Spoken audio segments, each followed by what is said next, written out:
Oh my god, fine, we'll fix the sword. Just calm down. The sword is being fixed.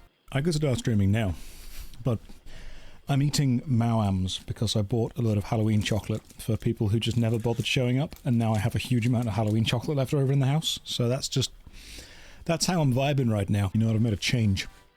No idea. We're 20 minutes early. You don't like the background song, do you? It's the Broken Sword 2 soundtrack music for when you're standing in a jungle, and for some reason it sounds like a church organ. Why? Don't know why.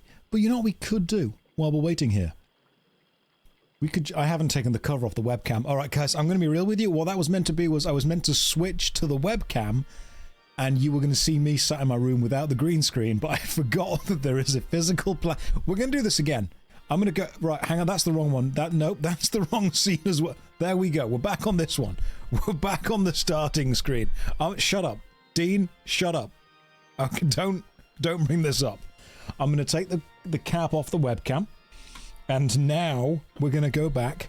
We're back. Parts of us are back. Can I continue with the book? We're playing Broken Sword, but for the time being, you know what?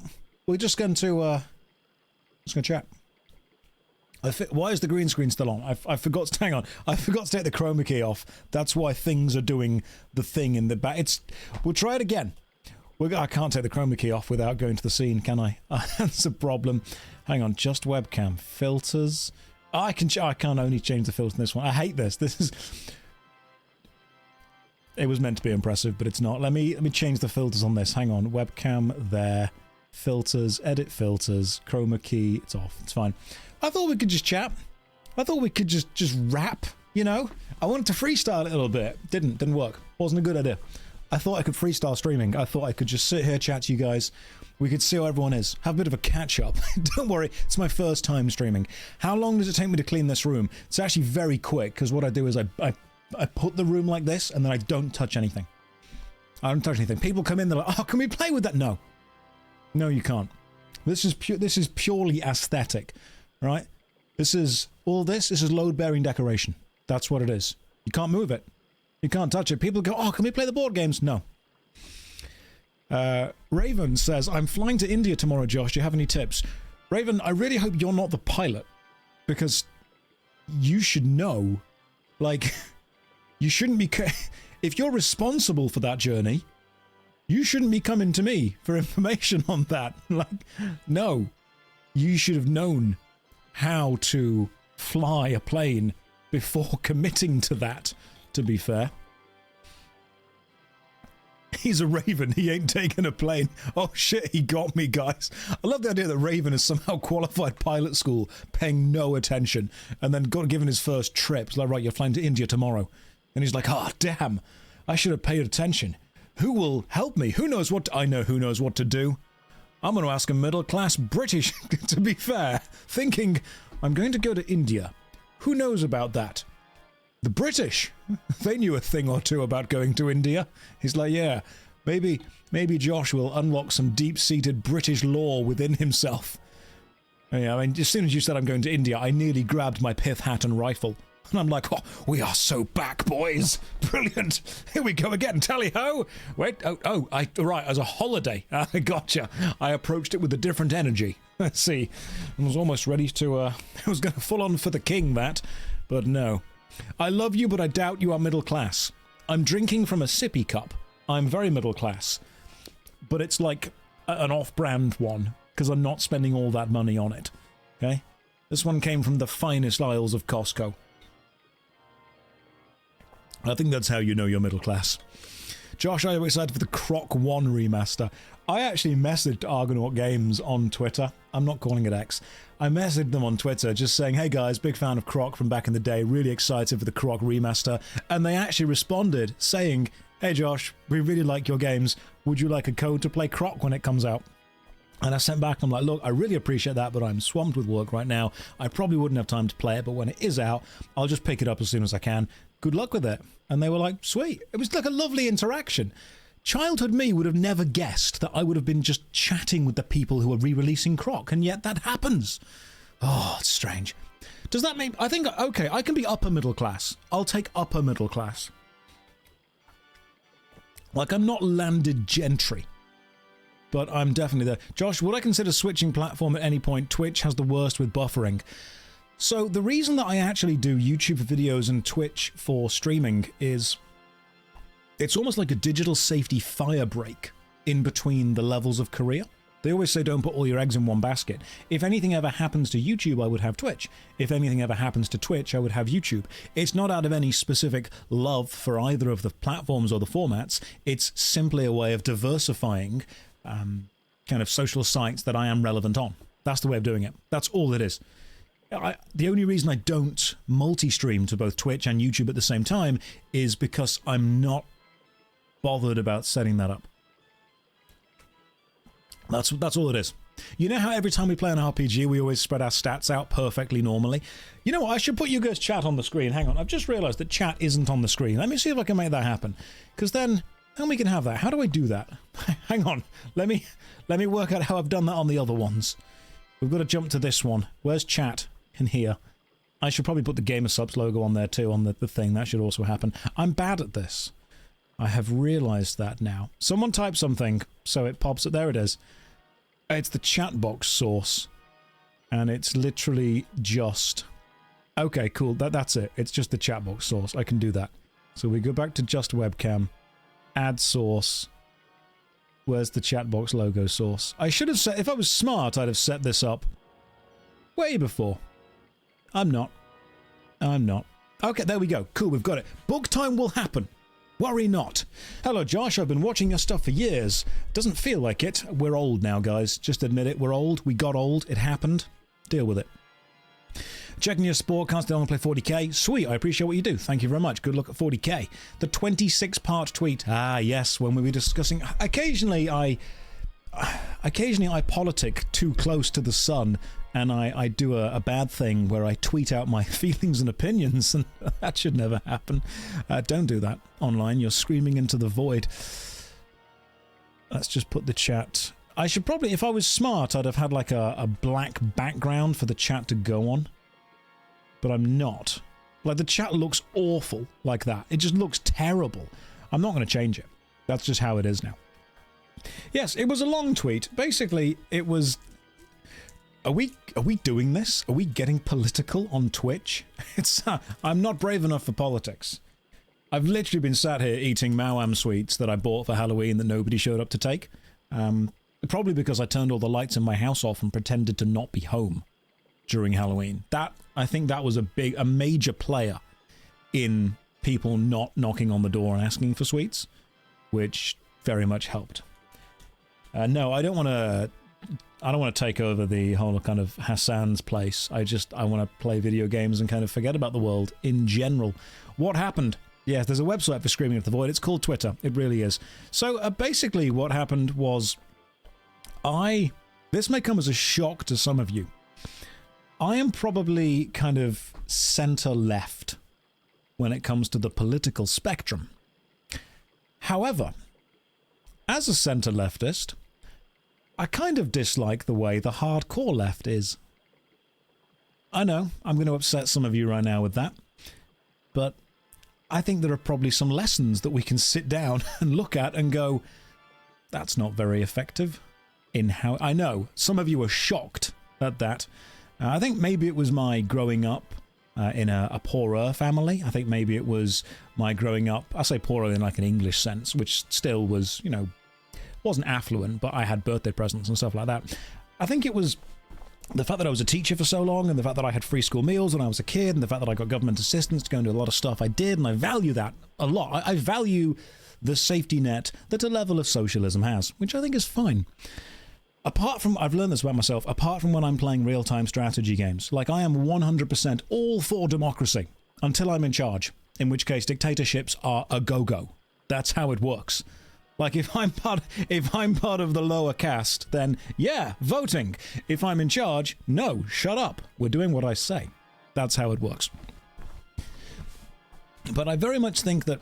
So the tweet, the 26-part tweet, basically boiled down to this. Yeah? There are... Because I've been a teacher for so long, because I was a teacher for so long, I've interacted with a lot of students during formative years of their life. From, say, 7 or 8 years old up until, honestly, about 17 or 18 years old. We meet people who become influential, we form parts of our opinion, and it is easier to trick a man than it is to convince him he has been tricked. That's one of the famous sayings. It is very easy to con someone. It is very hard to convince them that they have been conned. So if you're going to attempt to con someone, doing that when they are younger or when they are in their formative years, doing that when they are slightly more vulnerable and susceptible to strange, weird ideas, easy way of doing it. It's the same idea of just, running any kind of system. It's very easy to do. And what I've been noticing is, as a leftist, I dislike a lot of the more modern approaches that modern extremist leftism has toward berating young men. And some of you might immediately push back against that and say, well, young men have no problems in their life. There are people with far worse problems. There are. That's very true. Cannot deny that whatsoever. The issue is, remember when you're a kid, the smallest thing is a big thing to you.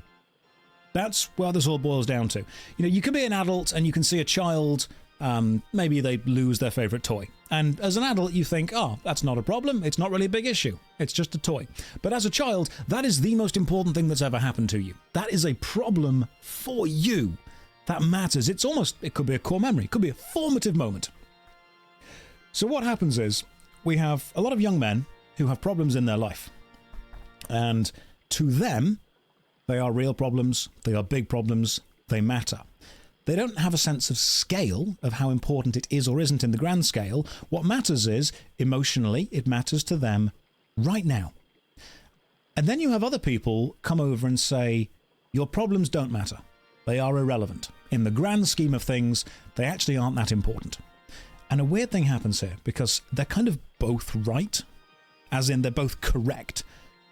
They don't matter in the grand scheme of things, but that young man still feels an emotional connection and an attachment to the problem that has happened. So when someone comes over and says, actually, your problems do matter. They matter a lot. They're extremely important. They are worth dealing with. And I will help you deal with them. I will support you. I will help you grow. I will defend you. I'll protect you. That is extremely appealing for a young guy to hear. Now, the problem that you're fixing, or the problem you're promising to fix, might not be a world, damaging problem in the grand scheme of things, but to that young guy, it is everything. It may not be, global, but it is to that guy. That's exactly what it is. So unfortunately, we have had a couple of rather extreme years of... I will reiterate that I am definitely centre-left. But we've had a couple of extreme years of extremists, mostly on the left, telling young guys that their problems don't matter and that they are bad. I mean, that's an extremely reductive way of looking at it, but that is one of the best ways to do it. Highly collective political views lose the individual touch. Yes, they absolutely do. So we've had that. And then unfortunately, you have people come along and say, actually, young men have it they have it the worst, they have it really bad, they have it incredibly difficult, no one has it harder than the white male gamer, that kind of stuff, which again also isn't true, but it sounds true when nobody else is supporting you. And that was my issue. I think that young guys are being disenfranchised at a rather impressive rate because nobody is there to help with them. My goodness, Zara is raiding with 631. Oh, welcome to the politics zone. We've gotten political in this one. I was meant to play Broken Sword too. I really was. That was the plan. But no, now you're here. Sit and listen to my middle-class musings. Welcome to Politics Zones. We really do. Welcome. Oh no, not the politics. It's happening again. No, don't worry. We're going to play Broken Sword 2 in a second. Makes me feel bad. Yeah, you can get some popcorn, Zara. How are you? Welcome to the stream. Hopefully you're having a lovely day. The sword is still broken. So I like to think that basically we're playing Broken Sword right now, which is why we've got Hang on, let me just get the main game back up. I moved it all. I really should have planned this ahead of time. Let's just go to properties and work out what I do or don't have here. Hang on a tick. We don't need you anymore. That's fine. We'll bring up Broken Sword, and then we'll get the game going, and then you guys can understand. There we go. Okay, that's the size of the game. Just deal with that. This is the stream. If you've raided, you have to stay. That's the law. You can only leave in a few minutes. You're only allowed to leave. If the streamer is 15 minutes late to the stream, then you can leave. But I was not late. I was very much here. I've also just realized I need to put the green screen up behind me. It's a good thing I'm wearing jeans. I nearly wasn't. What is the brand of this cup thingy? Oh, this is Reduce, the finest Costco deal that you can get walking down the aisles of Costco. And it is filled with the finest of gamer subs. The extreme left and the extreme right have no difference to you specifically. Both are obsessed with ideas. Yeah, without a doubt. So basically, I was talking about the idea of disenfranchised young men being convinced by one extreme side or the other. Basically, politics loves kind of from 12 to about 18. There is a reason that so many political activists are teenagers. And that is simply because at that age in your life, when you are still trying to figure out who you are, when it's a formative year, you want a purpose, you want a focus, you want an idea. They have time, they have energy, they may not have the resources, but people that support them definitely will do. If you're at a university and you want to run some kind of politically motivated anything, you will aim for teenagers, without a doubt. They are just so much easier to convince to do something because it gives them a purpose, it gives them a focus. You don't yet have the critical thinking skills to sit back and say, actually, well, this is a weird idea. I mean, I think it's strange that you go from high school when you're about 16, 17, where you still need to ask permission to go to the toilet, to taking on a huge amount of debt to go to university, where suddenly you're expected to know what you want to do the rest of your life and you want to change the world in your own image. And I'm thinking there's a level of responsibility kind of difference here, isn't there? We don't necessarily go from... We don't gently ramp up the level of responsibility. We expect someone to act like a child and then act like an adult. There's this huge step in responsibility, and I think that's what gets a lot of people, and that's what makes it much, much easier. Oh. You're reminded of some of the feelings you had to deal with recently regarding extended unemployment. Yeah, without a doubt. Yeah, it's the save the cat to slaying God pipeline, but there's absolutely no training in between. It's just you've failed the tutorial, now go and kill the final boss. That's pretty much it. I do think that schools in general are set up to serve to create workers. I mean, that's how the whole Victorian schooling system was set up in the UK. It was designed to just produce factory workers, just to produce mine workers, just to produce office workers. It wasn't actually about... The one thing that school forgets to do, which I think is pretty important, is to instill a love of learning. And one thing that I really dislike, thoughts on Brighter Shores. Look, I understand that I am the MMORPG guy that does MMORPG content, but you're going to listen to me talk about the education system in the UK for a bit. That's just how we do things here. There's a tangent... We're going off on it. One thing that I think schools don't teach, that they should, is schools, and if you're in the chat and you resonate with this, let me know. Schools don't teach you how to learn. They will throw information at you and demand that you memorize it and then regurgitate it to pass a test. They will give you information and facts and figures and say, hey, if you can remember this, you are smart. But they don't actually teach you how to learn. They don't teach you how to find sources, how to find the validity and the bias of those sources, how to work out the level of expertise those sources might have, how to work out how you can cross-reference those sources with something else. They don't teach you how to collate data, how to cross-reference one thing to another. They don't teach you how to necessarily remember things or how to apply it in the real world. That is one thing that I absolutely hate. And it's by design. It's by design because uneducated people are easier to convince of things because you don't need to logic them into it. You need to emotion them into it. And I say this as someone who's done it repeatedly in university whenever I'm performing. If someone, you cannot reason someone out of a position they didn't reason themselves into.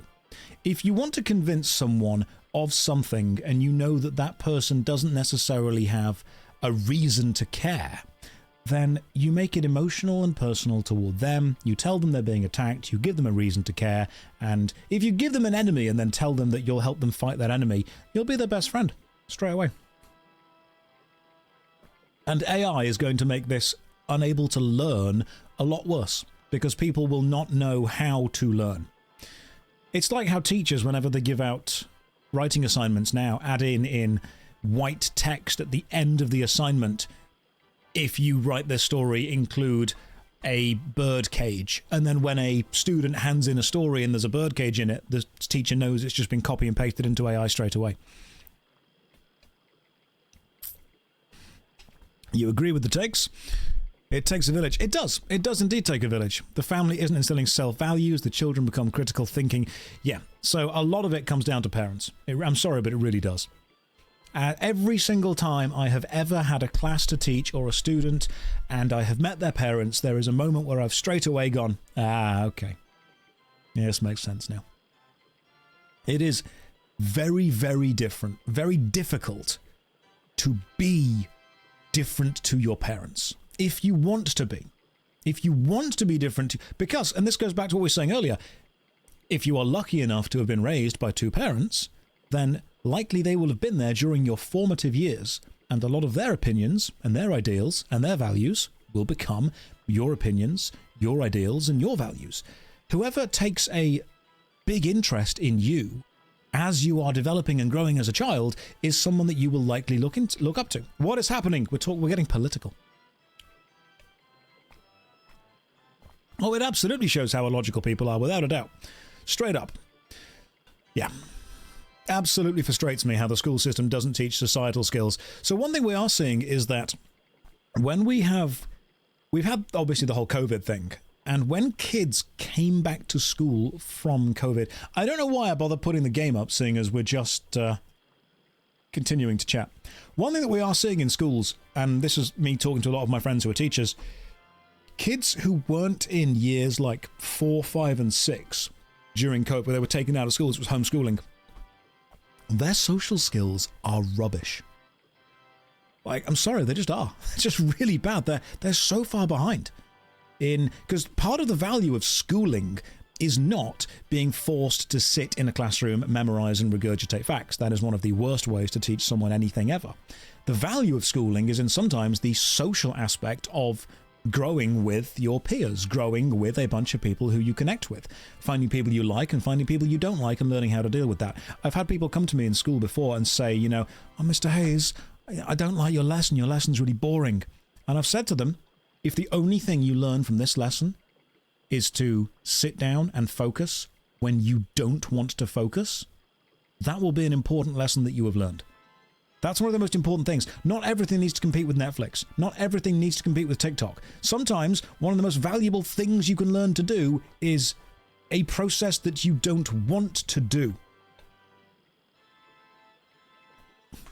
Apparently I'm going through the teacher to gamer to politician pipeline.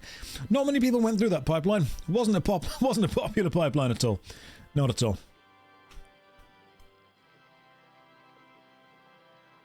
Not doing it at all. Not doing that. No.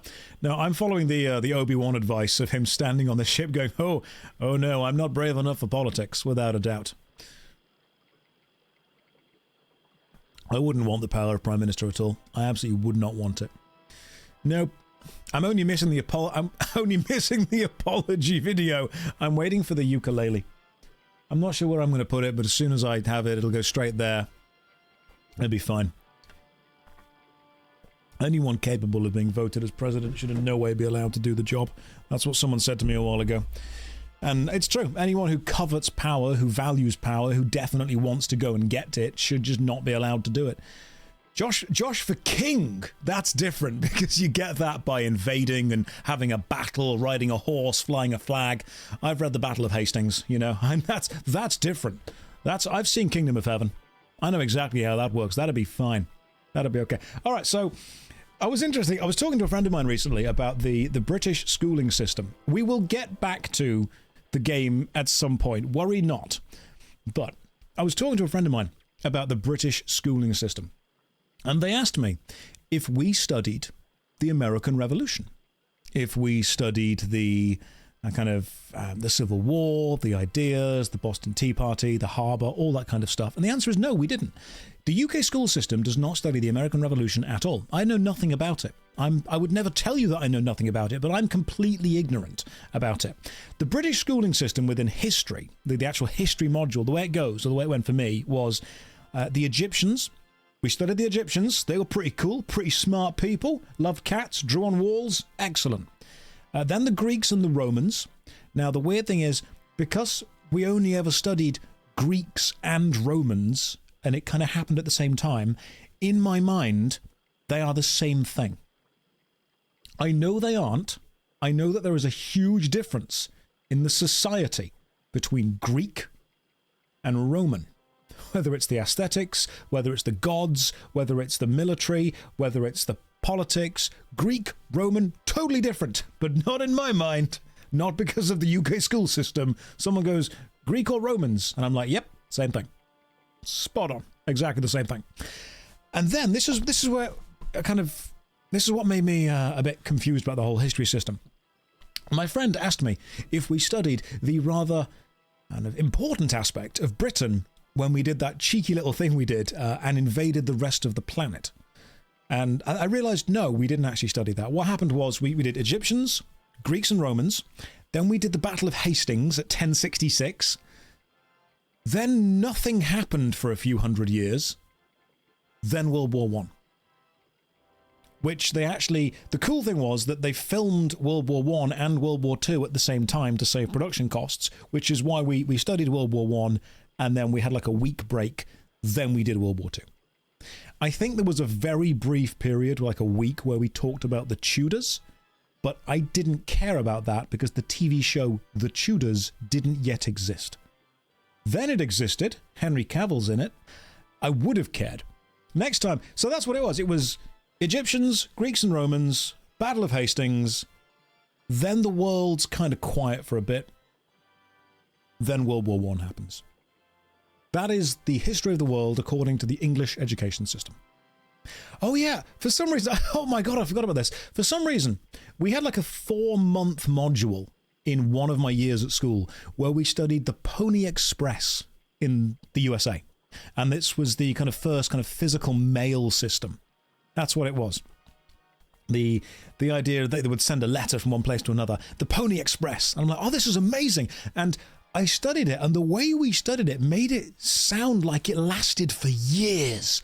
Like it was huge, like it was all the way across the continent. Turns out the whole thing lasted like 3 months.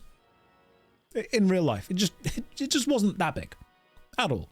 You know, it was a very, very small part of American history that for some reason was the most important that we know. So I know about the module of studying the Pony Express lasted longer than the actual Pony Express did, and all I know was that there was some guy that rode all the way across America for a bit and delivered a letter. So I know about that. I don't remember too much about it though. So you could ask me questions about school. Are we going to talk about, right, there's 1,500 people here. Let's talk about the mid-2000s English schooling system, because that is something that I can tell you about, my God. And when I was both a student and a teacher within it, what's happening, Nikki, I'm on my political arc. I really am. I've realized that that's how YouTubers go. That's how I stay relevant. It is. It really is. You know, we're running out of MMOs. Apparently there was a massive Nintendo, Sega, and ESA takedown of a load of old gaming ROM sites. So after all those have gone, I'm just chatting now about other politics and drama, the key to a successful YouTube thing. I'm going to walk that I'm going to walk that fine line. Oh, yeah, that's the title of the video. The JoshStrifeHayes situation is crazy. Straight away. There we go. We've got the title. We'll get a thumbnail. That's pretty much all you need. Nobody pays attention to these things anyway. So what do you want to know about the mid-2000s school system? 95% of the way there. We really are. We really are. Josh, you can't be showing this much chest hair. Look, okay, I know what the audience want, and it's mid-2000s UK nostalgia and knock-off Henry Cavill. That's what you want. That's what you want and what you need. I've said many times, if you order Henry Cavill from Temu, I show up. That's how it works. If you wanted to refilm season 1, 2, and 3 of Game of Thrones but couldn't quite afford Richard Madden, I could do a decent enough impression. That's all it is. If you really liked Top Gear, but you wanted like a Richard Hammond performer to turn up, I could probably do a bit of that, but nothing beyond that. I know my place in the world. I am, what I am, I'm the guy that you see in the distance and you think is Henry Cavill, and then you walk toward and you kind of go, oh. That's it. I'm the, oh, guy. That's how it works. Jamie Oliver ruined school dinners in the mid-2000s. He goddamn did. All right? Look, I hate Jamie Oliver. I'm sorry, but as a mid-2000s UK school kid, I'm very sorry. I understand. Look, he was right. I get the fact that he was right. But my allegiance to turkey Twizzlers is stronger than my desire for healthy food. It just is. I'm sorry, Jamie. It just is. All right? Turkey Twizzlers were, I get they were made of all the awful parts that other food couldn't be made of. You know, I get that, but I'm not going to sit here and be holier than thou, am I? It's not like I wasn't trying to go to McDonald's on the way back from school. Of course I was. Yeah. He was like, oh, these turkey Twizzlers are terrible for kids. I'm like, Jamie. Yeah, they are. But have you tried them? Have you eaten them? Because they're pretty goddamn tasty. That's what they are. They really are. Yes. Hey, Josh, I want to check if Pillars of Eternity is on the list. I've actually got one of the boxes of Pillars of Eternity from when I bought the game. I physically bought the game. It's around here somewhere. I'll see if I can find it. But yeah, it's on the list without a doubt. You got detention because they serve quiche and you threw it across the dinner hall in protest. Dean, I'm sorry, but that is the most middle class UK school thing to say. You got detention for throwing, not even like a food fight. Dean walks in, it's like, I will protest these conditions. I am unable to survive off the sustenance you are providing. And then he just discussed a quiche all the way across the room. That's a very British school story. I mean, we can't get much more British than that, can we? I walked in to the cafetorium, discussed a quiche, and then joined my friend Pongo and Bino as we went to the tuck shop. That's how British we can get with this. It's a very visual story. When I was in school, the food was tasty till his entire campaign where they replaced all the fresh food with government-approved frozen food. Tuck shops were great. You could have 20p and be a king. Look, back in the UK, in the mid-2000s, you could walk into a tuck shop, which was, they sold like sweets and stuff. You could walk into a tuck shop and you could walk out with handfuls and handfuls and pocketfuls of sweets. You cannot do that now because there are too many security cameras. But back then, oh, that was great. That was the way to do it. Not tug shop, tuck. T-U-C-K. Tug shop, that was different. All right, they only exist at the very expensive schools that I did not go to. Now, they were much more things. Why have we got onto this? I mean, someone said school discos. School discos, yes. School discos, I don't know if America had those. Did you have those in America? When are you doing an impression? You sound like Matt Berry. I will do the Matt Berry impression eventually. So school discos in the UK were a really interesting kind of slightly focused version of society, because what it ended up with was a line of boys on one side, a line of girls on the other, And that was it. That's what would happen. A school disco would be, you'd get a random DJ to come to the school to set up in the hallway. The apparatus was obviously off to the side of the hallway, tied away. Nobody uses the apparatus. Then all of the benches were put away, those little benches that would hook onto the side. And nobody wanted to be at the school disco. You'd have lads that would, obviously I was mid-2000s, so full-on gelled back swept hair. I've still never changed. This is what I still gel my hair. I still, sweep my hair back and use some gel. I've got like a comb and like wet look gel next to me right now, because what happens is, and no one tells you this, men's fashion sense is actually set when they're about 15, and then we just never change. That's what it was. I'm sorry to blow anyone's mind, but that's true. Men's fashion sense is set when they're 15 years old, and then we just kind of go on from there. That's why I still use the same cologne that I found when I was 15 years old. Someone sprayed it onto me, I'm like, that smells nice. That's my scent forever now. So school discos, all it was a group of guys on one side, a group of girls on the other, and then you would arrive with like £3 on you and like a £3 coins, and you would buy Panda Pops, those small, extremely brightly coloured fizzy drinks, and then you would drink as many as you can, and then someone would always be sick. Somehow. Someone would just always throw up. Here's a question I have for all of the... If you were in high school in like the mid-2000s, and you were a girl, how did you know the dances to all of the songs? Like, I'm not even joking, genuinely.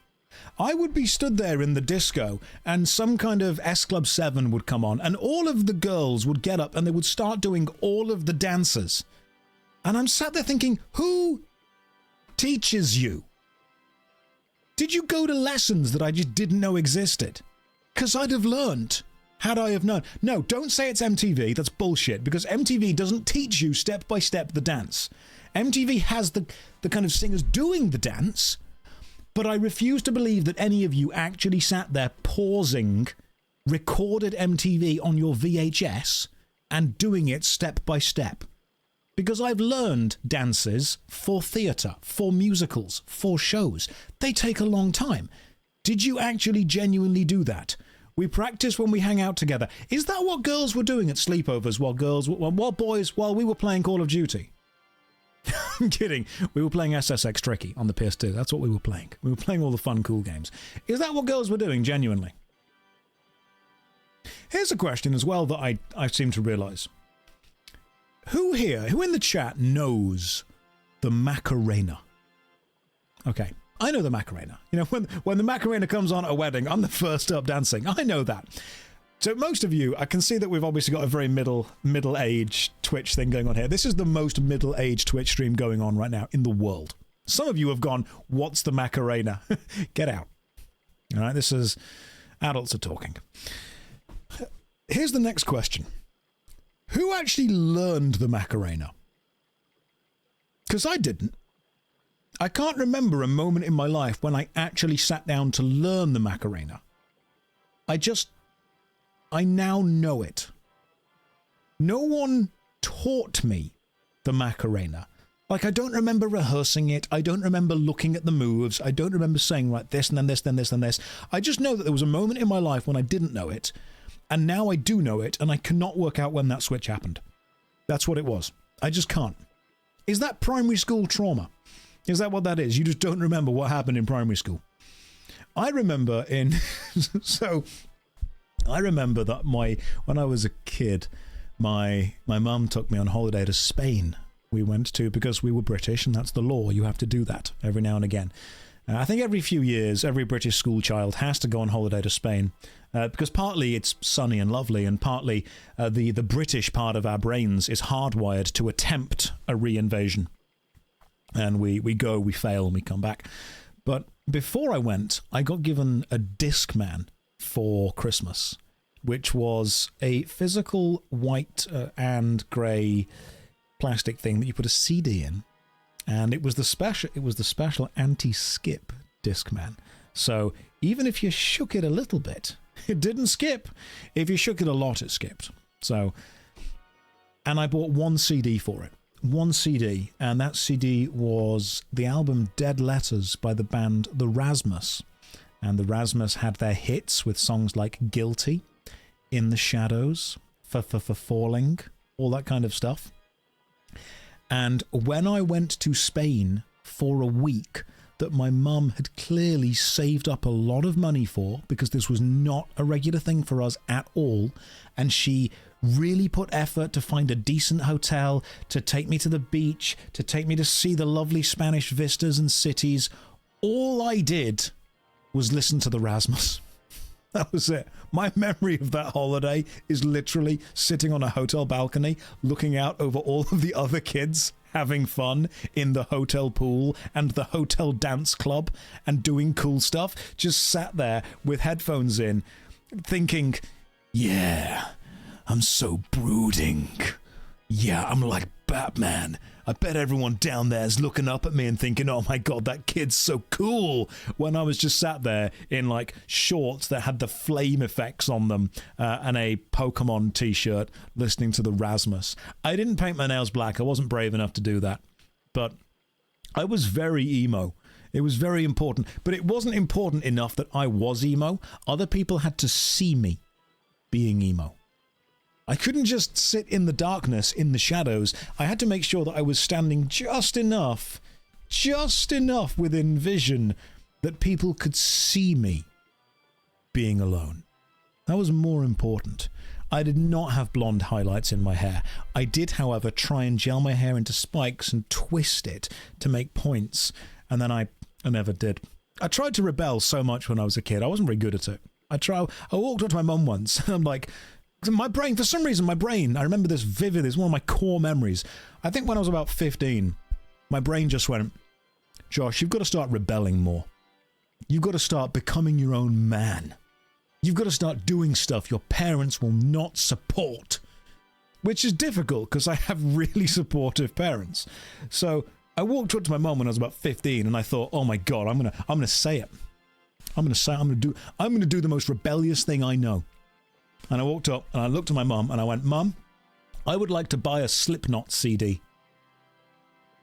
And she looked back at me and went, okay. And my brain kind of went, this is not how that was meant to go. I thought she would say no.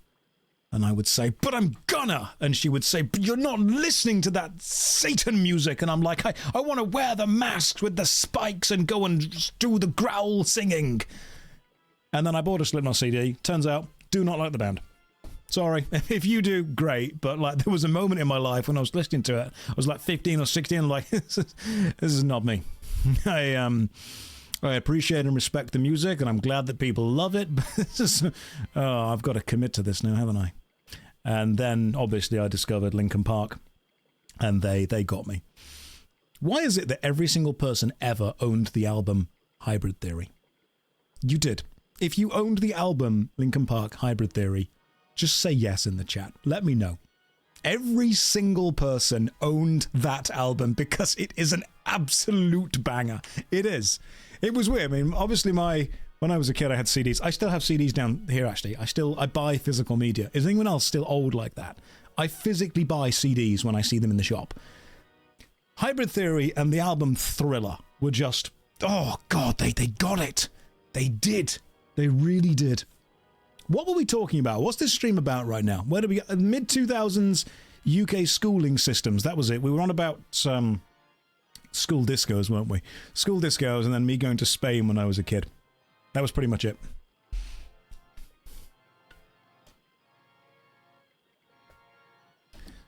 You buy LPs. It's okay. Okay, hipster. That's fine. That's absolutely fine. Oh my goodness. Oh my goodness. San, I think I'm falling in love with someone new, but I still have feelings for my previous partner. Any tips? No. Okay, on to the next question, which I can do far more of. I mean, you all expected like a really deep thing there. I'm like, nah, you fucked. That sounds like a you skill issue, if anything, mate, to be honest. Full-on skill issue. The only solution is to become really good at any given MMORPG. Sorry, it's just... At that point, mate, just get into RuneScape. That is rough, buddy. Have you considered Magic the Gathering? I'm not saying it's going to be a solution, I'm saying it will distract you. At this point, we're just looking for distractions.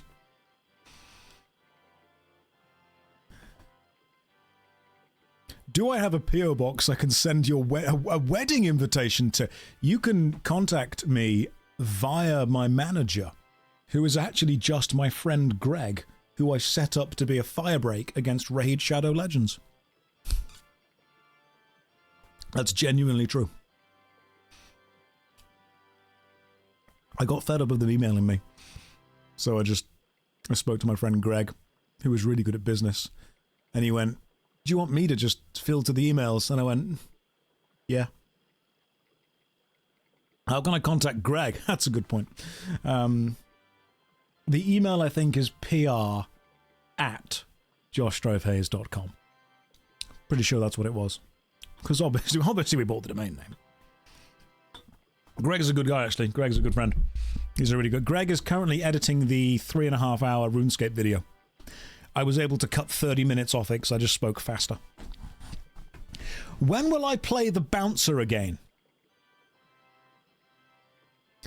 This is going to be my it goes in the square hole, isn't it?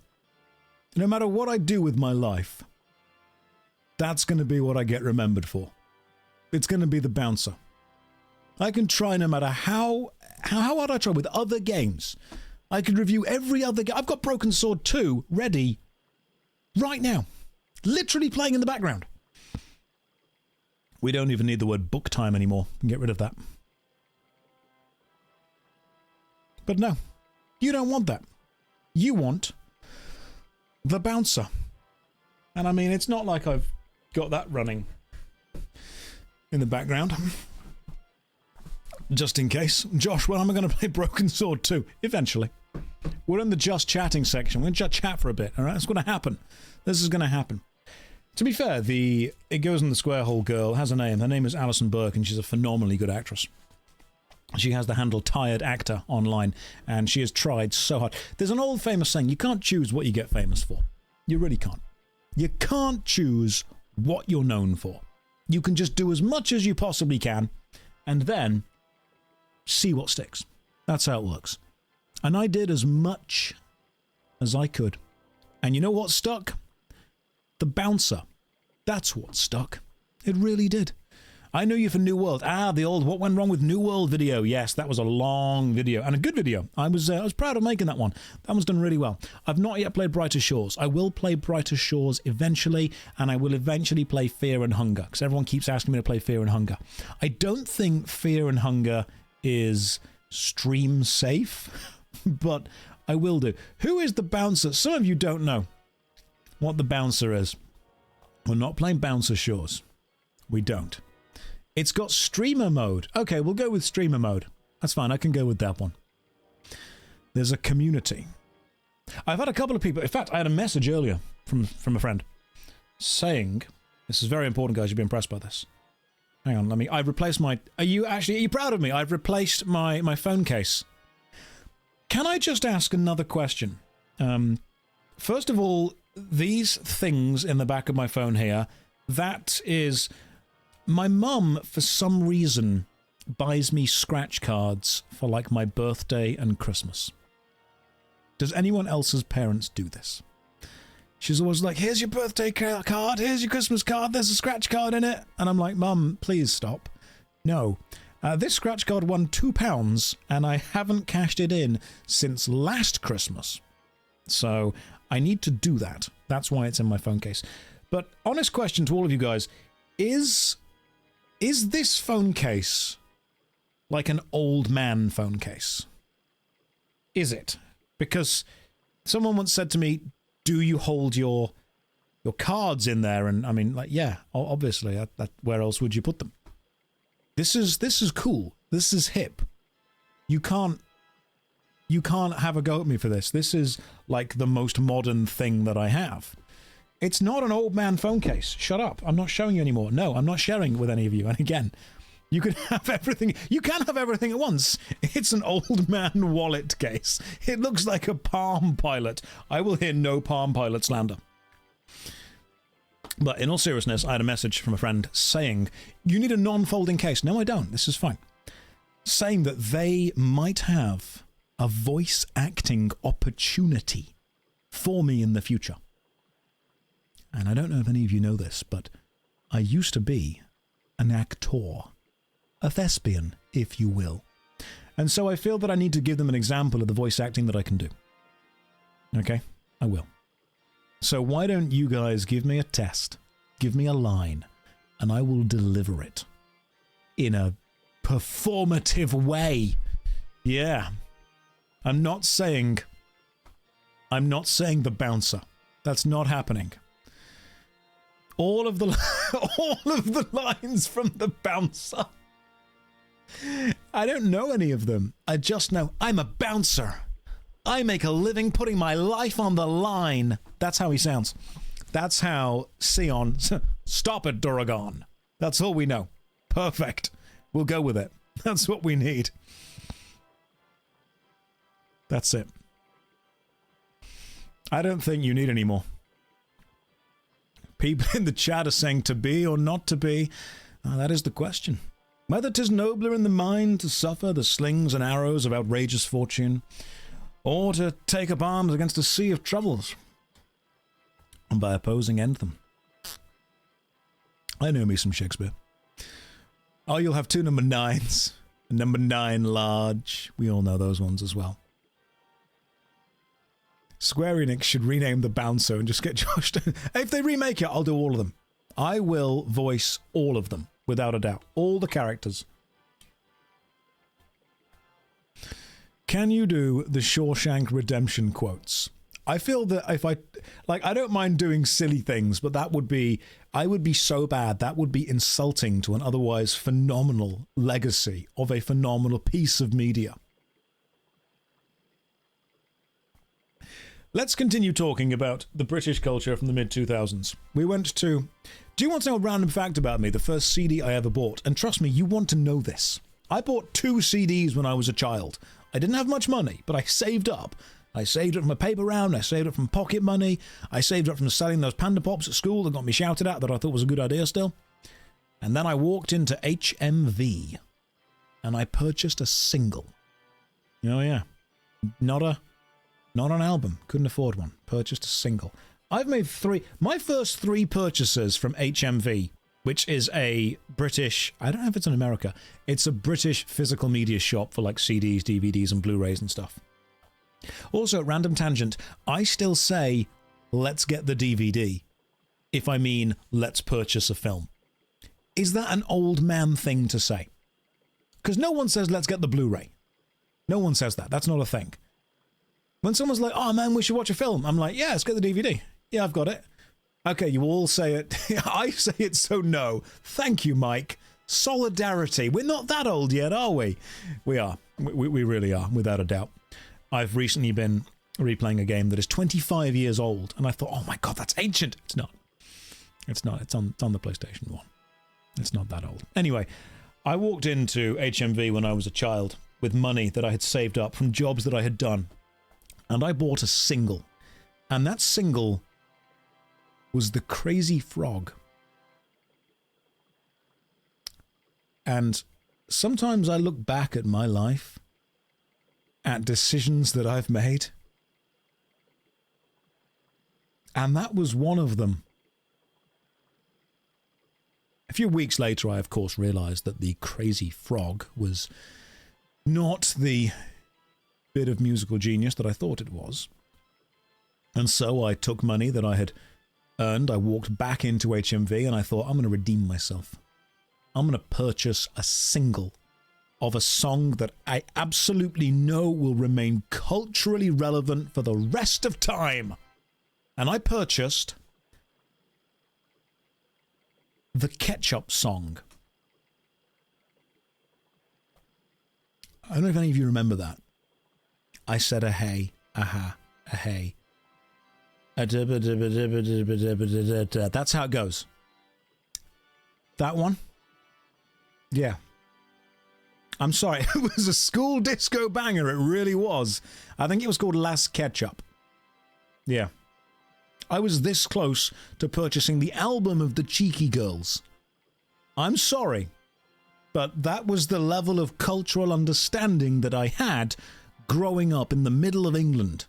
I just assumed that the Cheeky Girls were the best girl duo around. And then thankfully, when I was a kid, one night at my grandparents' house, late at night, they had Cartoon Network. We didn't have Cartoon Network at home. They had Cartoon Network. That was cool. I was just staying up all night watching Cartoon Network, and a film came on called Scooby-Doo and the Witch's Ghost. And then the Hex Girls appeared on screen, and I just thought, oh, I've had it all wrong. I've had it wrong for so... This is what it's all about. And that's when... That was a formative moment for me. Everyone who's watched this stream before knows the moment the Hex Girls appeared on screen, I kind of went, I'm listening. I'll go. I'm listening. Also, I sit like this naturally. I would like everyone to know that I have been sitting like this for years before douchebag alpha male influencers started doing it. They have copied me, not the other way around. This is how I sit, and it's fine. I'm not going to try and sell you crypto. Don't worry. It's alright. I don't have any Lamborghinis. I don't have any knowledge. I've just got entire things of magic packs that I haven't even opened. That's what it is. See? Sit like this. Am I an alpha male? Someone said that I'm not an alpha. I'm a sigma. I'm a theta. I'm so far ahead of all of these other guys that I'm using letters that aren't even in their alphabet. Alright? I've moved on to numbers. That's what I've done. Because what they've done is they've gone through all of the kind of cool letters. Alpha, beta, theta, sigma. No. I'm up to the number 7 by now. That's what it is. Slugma. That's what you need to be. Skibbity Riz based stuff. At some point, I'm just a noise. That's what it is. There's no way you can... I'm more of a concept. You can't really get that. I'm more of a Ligma male. That's what it is. A Psychar male from 40k. Second monitor male. I'll go with that. I'll take that. Where was this conversation from? That was it. The third mistake I made at HMV. When I was in high school, I was madly infatuated with a girl called Scarlet. Because she had red hair. And I'd obviously just seen Scooby-Doo and the Witch's Ghost. She was the coolest thing in the world. Scarlet was very much into the TV show Charmed. And so, me, being the dapper gent that I was, decided to spend all of my money at the time, which was about 25 quid, to go and purchase the DVD box set of the TV season of Charmed, and then give it to her as a Valentine's gift, which I still maintain was the best thoughtful gift I could give. And I was endlessly annoyed that she didn't marry me immediately after being given that gift. And I mean, obviously I was like 15 at the time, so it wouldn't have worked. But that's the only things I bought from HMV were the Crazy Frog, Last Ketchup, and Season 3 of Charmed on DVD. It's not the greatest kind of receipt, is it? It's not what you would think that I would purchase from HMV. To be fair, Scarlett was cool in the future. She was great. Yeah, truly a man of culture, without a doubt. Not wanting to marry a man for being given the Charmed DVD gift set. It wasn't even the special version. I couldn't afford that one. It was like the regular version. You remember boys watching shows to get me to like them and thinking it was insanely embarrassing. Did I? I don't think I watched anything because I wanted somebody else to like it. I tried to watch Lost because I thought it was cool. And then I realized that after watching Lost, it just wasn't very good. I am sorry, but the TV show Lost is just not that good. I know that I'm going to make some enemies here, and you might all disagree with me, but I am right. Sorry, you can say bad take all you want. I would agree with you, but then we would both be wrong. The first couple of episodes, fine. Set up a pretty interesting mystery. Then it lost it. No pun intended. It just didn't work. You can say L take all you want, but I am not wrong. Okay, here's a question. Genuine question. I've realised this. There are a couple of letters of the alphabet that we have given complete meanings to. Like if you're texting someone, or someone texts you a long message that you don't want to read, you can just reply with the letter K. Alright? That works. And if someone has a take that is not very good, it's a loser take, it's a bad take, we can just say L.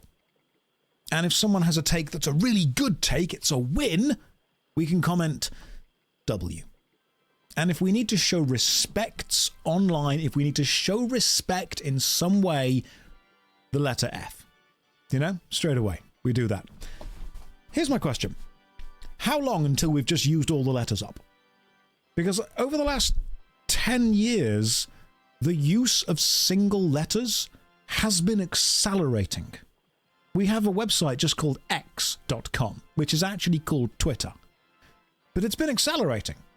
How long until we run out of just single letters to mean things? How long until you can have almost an entire conversation by just saying letters? And by that, I mean single letters. I know that conversations are saying letters in general, but made into long strings of words. Is it too late? Then we moved on to 2 letters. Oh, man, imagine that. Emojis. Emojis. If we can find 1 letter a year, we've got less than, 23 years left. That's quite scary. We are running out of letters to mean things. We've used up all the letters. Yeah. What else have we got? Y. Y is a single letter that means an entire question. It's a very O with an umlaut over it take. That's true. The limits of letters. That's what I'm going to write as my book. Do you guys want to play a point-and-click adventure game from 1998? I'm really hoping you say yes, because I've kind of built this stream on you saying yes to that. All right? I mean, if you say no, I don't really know where we're going with that, to be honest. I don't know where the energy goes after that. Imagine if you turn around, they're like, no, actually, we don't want to do that.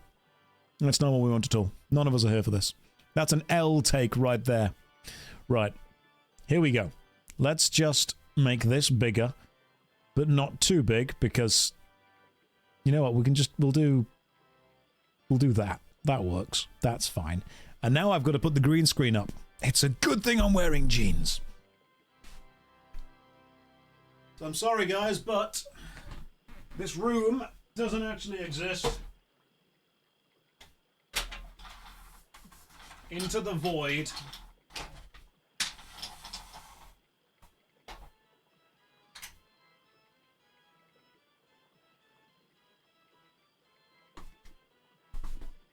Should I just not put the green screen on? Are these my Lunge jeans? They are, actually. They are. I mean, every pair of jeans I buy is stretchy. Why would you not buy stretchy jeans? For those of you who are not in the know, sometimes you need to lunge. You never know when you're going to be in a situation in life that requires you to lunge. Whether you want to pick something up that's slightly further away, whether you need to go and get something off a table, whether a ninja has ran up to you with a short sword and a pair of nunchucks and you need to lunge to grab them. And so, all of the jeans I own are stretchy. So I can lunge. They never last long, that's true. They don't last as long as non-lunging jeans, but you have to ask yourself a question. What's more important? A pair of jeans that lasts 5 years, or a pair of jeans that will last 3 years that will allow you to lunge? Lunging it's very simple, okay? Lunging is... We will get back to the game in a minute. It's important you understand this concept. Like, if I'm wearing restrictive jeans and I can't move around much, if I stand here, that's all we can do. But the way that it is currently, I can stand and lunge, just in case. See? I'm lunging. This leg's all the way back. That's one hell of a stretch. What if I stand with the other leg? Oh, we've got that leg there.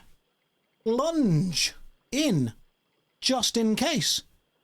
Other jeans could not do this with. This is not an L take. This is the lunge. I'm balancing right now on a spinny chair. quite dangerous. See? This is dangerous Twitch right here. Let's get back to a point-and-click adventure game from 1998. We're living on the edge. This is the stream. This is the Twitch stream. Only one you need to be. Josh turning on terms of service. Where do the Twitch terms of service stand on lunging? I need to message Mr. Twitch, find out. John Twitch. Why have you gifted subs for that? Shrapnel, don't do that, because then you encourage me to do it more. But thank you, that's very kind of you. You're overwhelmed by the lunge. Oh shit, that's true. That was overwhelming. Let's get back to being whelming, shall we? Let's get back to being whelming. Yes, let's go and chat to Mr. John Twitch and see where he stands on lunging. If I ever meet John Twitch in like a convention or something, I will lunge toward him. And he'll look at me and he'll go, I can't believe you can lunge. You're wearing jeans. And I'll be like, yeah, that's the trick.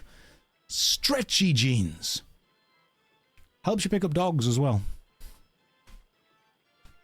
Hello. Yeah, woof, no.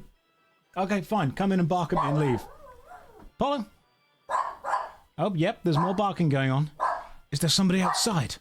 What's up, boy? Has little Timmy fallen down the well? Okay, he has. Piper, do you love me?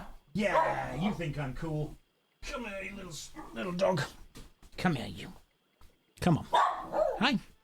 How's it going? Do I get a lick? I get face cleans, do I? Okay, cool. This is good. Face cleans are excellent. And, yep. Okay, cool. See, you want food now. There we go. Alright, good. That's all the dog action you get. You get no more. That's how I actually do my hair in the morning. That's it. Doggos were whelming. Doggos were whelming. That's all we do. Okay, where are we going now? Let's play this game. Let's play the game. Let's focus. Let's play the game. We can see your green screen. Oh, no. Hang on. Yeah, the dog has undone the hair. That's fine. Don't worry. I'll put the green screen back on. Filter. Edit filters. Chroma key. On. Oh, that's a good chroma key. God damn. You can't... That's perfect. That's too good. Hang on, I'm changing this. It's too... I need a bit of fuzz going on. It's right now, that's way... It feels good, doesn't it? It feels too good. Hang on. There we go. Just a bit of fuzz around. That's too much fuzz. Hang on. We can't have that. That's way too much fuzz. Just a bit. I can't make the... I don't want the stream to be too good. I feel it would be unfair to the other Twitch streamers. That's what it would be. So we need to make it... There you go. Just a bit of fuzz going on. There. Overwhelming. Now, there's a little bit of fuzz going on in the game. It kind of blends... Right now, it blends in. It blends in quite well with the actual game. This is George Stobart. George Stobart is on holiday. He is an American tourist. We are currently saving the world. Allow me to recap. A whelming amount of fuzz. Give us the beta version of the stream. Here we go. I think we should do different voices for each of these. So, 6 months later, here I am back in Paris. Got a meeting lined up with Nico. She wants me to meet some archaeologists with her, a guy named Professor Oubier. I don't know what it's all about. Something to do with carvings on a Mayan stone. Truth is, it'll be great to see Nico again. Whatever the reason. Not quite the reunion I had in mind. Oubier's house was creepy as hell. This highly sinister Central American guy lets us in, takes us upstairs to a drawing room, then hits me from behind. If that's what you want to do with your free time, my friend, you get hit from behind as much as you want. When I come round, I'm tied to a chair, being menaced by a deadly spider. The room's on fire, and Nico's been abducted. However, some cute Stobart moves lead to... Oh, I see. I've read that in completely the wrong cadence. However, some cute Stobart moves lead to one squashed spider and a very impressive escape. I feel that we need to go to more of a Matt Berry style for the next couple. I sure didn't feel comfortable rifling through Nico's handbag, but I had to discover why we were attacked and where they had taken her. things didn't get better when I found a gift from that creep, Andre Lobineau. A pair of panties. Wow, I really dislike him. Still, he's the only lead I have.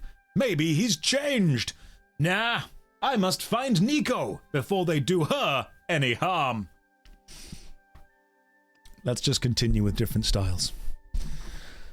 Lobineau. Okay, you guys ready for some sexy ASMR? Lean in. Lobineau was pretty odious, but it turns out that he has the stone, which has a coyote carved on its face. Apparently, Nico acquired the coyote stone while investigating a smuggling ring and left it with him for safekeeping. She must have suspected that something was up.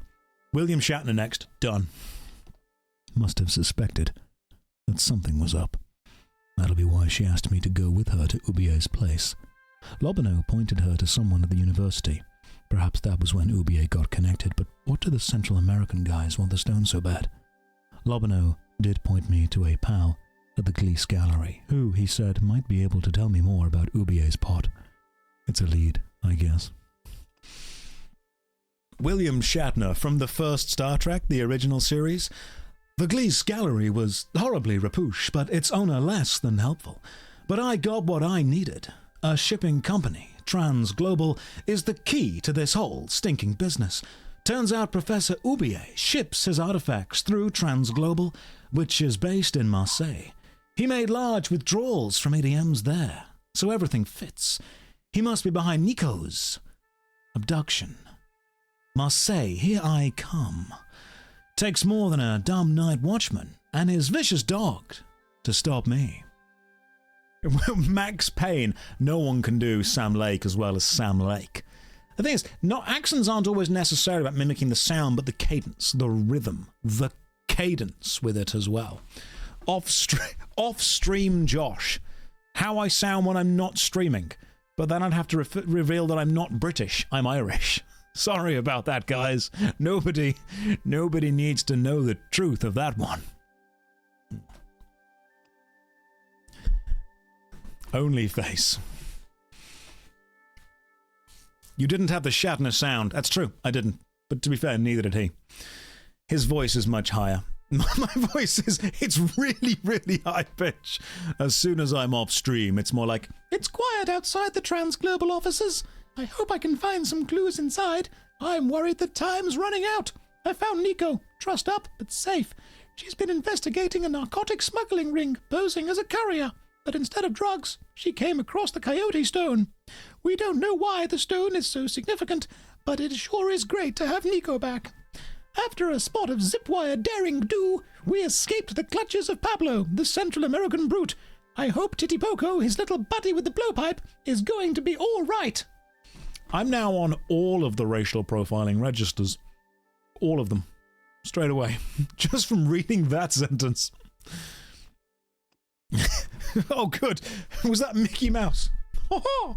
We returned to Paris, where Nico made Lobineau give me the coyote stone. Ho-ho! Turns out that when Titipoca kept saying Quadamonte, he was trying to give me a clue, because Quadamonte is where Ubier ships his artifacts from. Right, okay, cool. My Disney's lawyers are on their way right now. I can hear them straight away. They're actually, if we listen, they're on their way. Let's just continue reading the rest. Mario. I've seen Ben Starr's video. I can do Mario. It's Amia. Amia is a Mario. Or should that read ex-girl? Quaramonte City. What a place. As capital cities go, it sure took some beating. Ben Starr is one of the best voice actors in the business right now. We love him. Ben is... I met him at a convention. He's a lovely guy. He's so lovely, genuinely. Okay. So, I don't want to anger the mouse, because there's a couple of corporations in the world you don't argue with. And one of them, unfortunately, is Disney. Technically, Disney bought the rights to some of the Don Bluth films, meaning that the Anastasia is now a Disney princess. Which is fine. That's allowed. Jeremy Clarkson. Jeremy Clarkson just has the specific, the cadence of his voice, isn't it? That's more of the, it's the old Top Gear style. was like Quaramonte City. What a place. As capital cities go, it sure took some beating at the bottom end of the scale. But the trail is hot. We found Ubier cozying up to the guy in charge, a sleazeball called General Graciento. I tried to talk to them, but got zilch. That's just a BBC documentary. That's all it is. It's the trailer guy. It's the trailer guy, that's all it is. It's the guy from all the film trailers. Bumped into my old friends, Pearl and Dwayne, who I first met in Syria. That's all it is. In a world with Dwayne as nutty as a proverbial fruitcake, he claimed to work for the CIA. Jury's still out on that one. He seemed pretty keen to bust Miguel, a local musician, out of jail. No idea why. Nico and I met the manager of the local mining company, Conchita, who claims that her mine was sabotaged. We agree to help her as part of an exchange. Nico took the general off to interview him while I sneak a peek at his map. That's all this is. If we vote 50-50, we unlock a hidden secret. At that point, we're just doing Snake. Colonel, Nico took the general off to interview him while I sneak a peek at the map. It can't be a coincidence that Ubier's archaeological expedition is right where the sabotage mine is located. Maybe Ubier has been trying to scare people away from the area around the mine. I wonder why. Then, just when I thought I was ahead, Ronaldo, El General's assistant, locked me in one of the cells. So now I need busting out of jail too. It does sound a bit like the EA Sports It's in the Game start, isn't it? The EA Sports big. Let's just continue being extremely posh and British. Dwayne sprung me and Miguel from jail. Not the most elegant of rescues, but do I care? Nico arrived just in time and we hightail it out of there and escape in an old fishing boat. That's gone extremely very posh, isn't it? In an old fishing boat, we headed upriver toward the mine, the archaeological expedition, and, inevitably, trouble. Just when we thought we were safe and had settled down for some well-earned kip, a helicopter appeared from the darkness and bombed the boat. Right, are we just doing kind of really upper-class British? I remember being blown into the water and debris falling all around me, then the stream carrying me away. I looked around for Nico, but I couldn't see her. Did she make it? Oh God, I hope so. Hang on, are we doing 1950s Atlantic accent from the Hollywood movies? Okay, we can do that. Anyway, we have been blown off a boat, not in the fun way, in the bombed way, and now we have to walk around and find what's going on. That's the plan. Find Nico, find these international drug and artifact smugglers, save the world. That's what we're doing now. He is not dressed as Christopher Robin. He is dressed as a tourist. It would have been a shame to tamper with the elegant bridge. I'm going to turn the audio up slightly so you guys can hear music a bit lower, sound effects there, speech volume fine. It would have been a shame to tamper with the elegant bridge. Beautiful. Here we go. Let's continue looking around. A washing machine?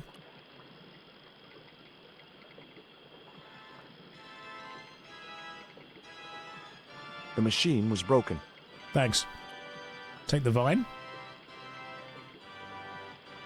That vine rope could be useful. Just put a whole vine in your pocket, George. Why not? The machine was broken. Okay, let's go and explore around. Let's see what's going on.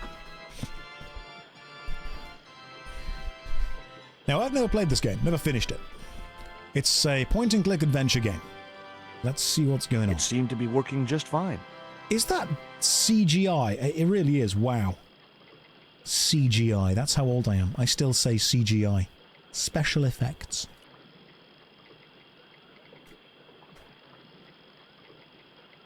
It was heavy. I guess that was intentional. George, why are you just picking things up?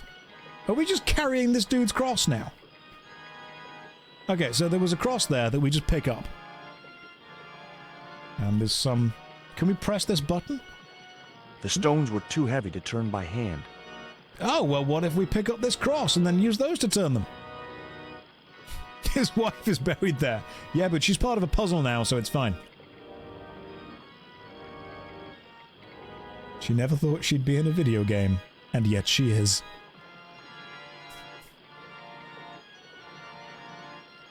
The leverage from the cross allowed me to turn one of the stones, but the other one remained stationary.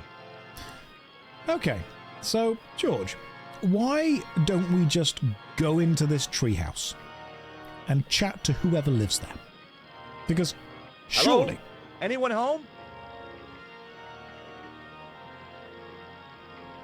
Alright, apparently not.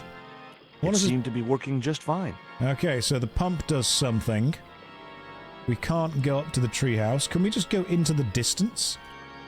Wander into the woods? Apparently we can't. Did he fall off a boat yet keep his sunglasses? George is a man of commitment, focus, and sheer will. Let's find a ladder to get up to this place. The iron rim of the water wheel would have torn the skin from my fingers if I'd touched it. I got given a vine, didn't I? Can I tie these two stones together? I'm wondering if that is a mechanism to lower a... kind of ladder. Let's have a look at the items we have on us as well. Ah, there we go. We're making a rudimentary... The vine provided a drive belt to connect the two stones. I'm good at this. I am good at this. Right, let's just have a quick reminder of what we've got on us. It was the box of biscuits I'd taken from the watchman's hut. Gourmet dog. The snack your dog would bake himself. Sure, as if I'd let a stupid dog loose in the kitchen. There was a cute picture of a boxer dog wearing oven mittens. Okay, dog food. It was my lucky piece of coal. Lucky piece of coal. Very self-explanatory. Don't go mocking that. It was the metal cone I'd taken from the chimney of the watchman's hut. We broke a house down, took that. That's what we did. It was the black obsidian stone which had been sent to Nico. One side bore a grotesque image of a dog's head. The other was blank. Very important artifact. It was the poisoned dart which had stunned Nico. Keeping it for sentimental value at this point. It was the flint statue of Tezcatlipoca I'd found in Marseille. The locals dislike the statue. They believe it is evil. It was that itsy-bitsy tequila worm. Yeah, we drank some tequila, didn't eat the worm from it because I don't think you meant to, and then just kept it. It was Nico's lipstick. Just in case we need to use some lipstick in the future.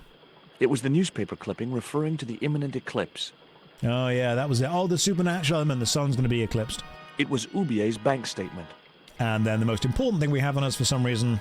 It was a pair of red, lace-trimmed panties decorated with a large black satin heart.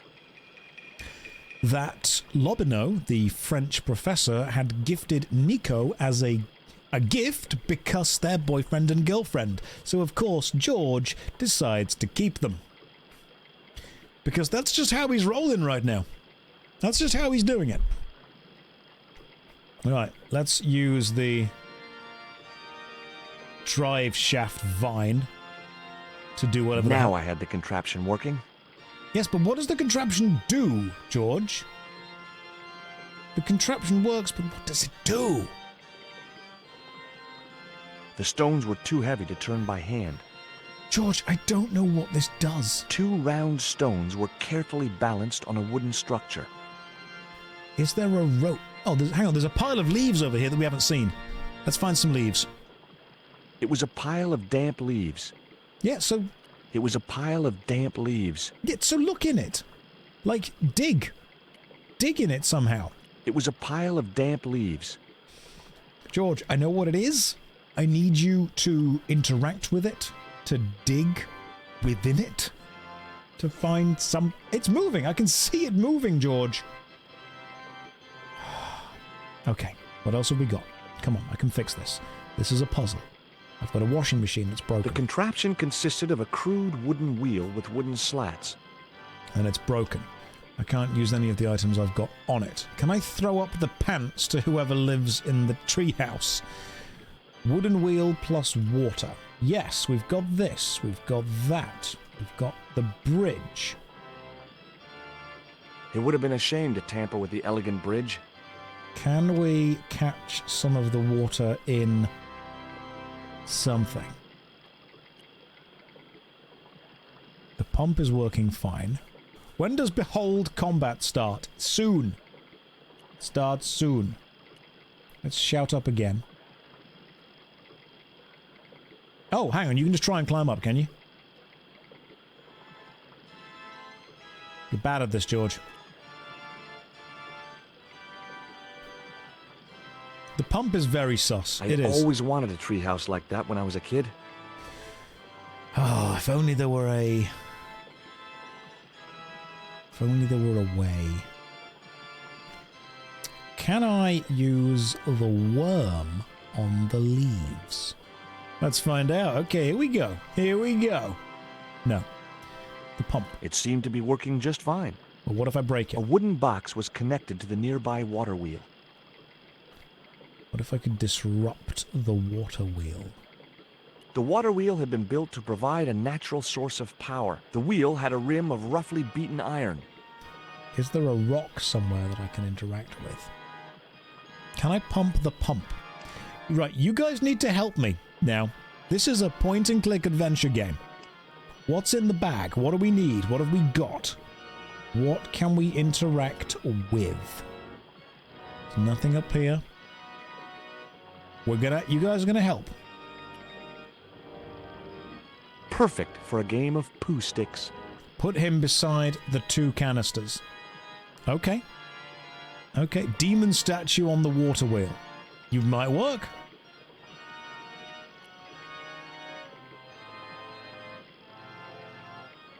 No.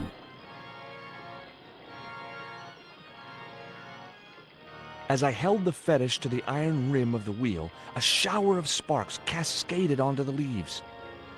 Are you...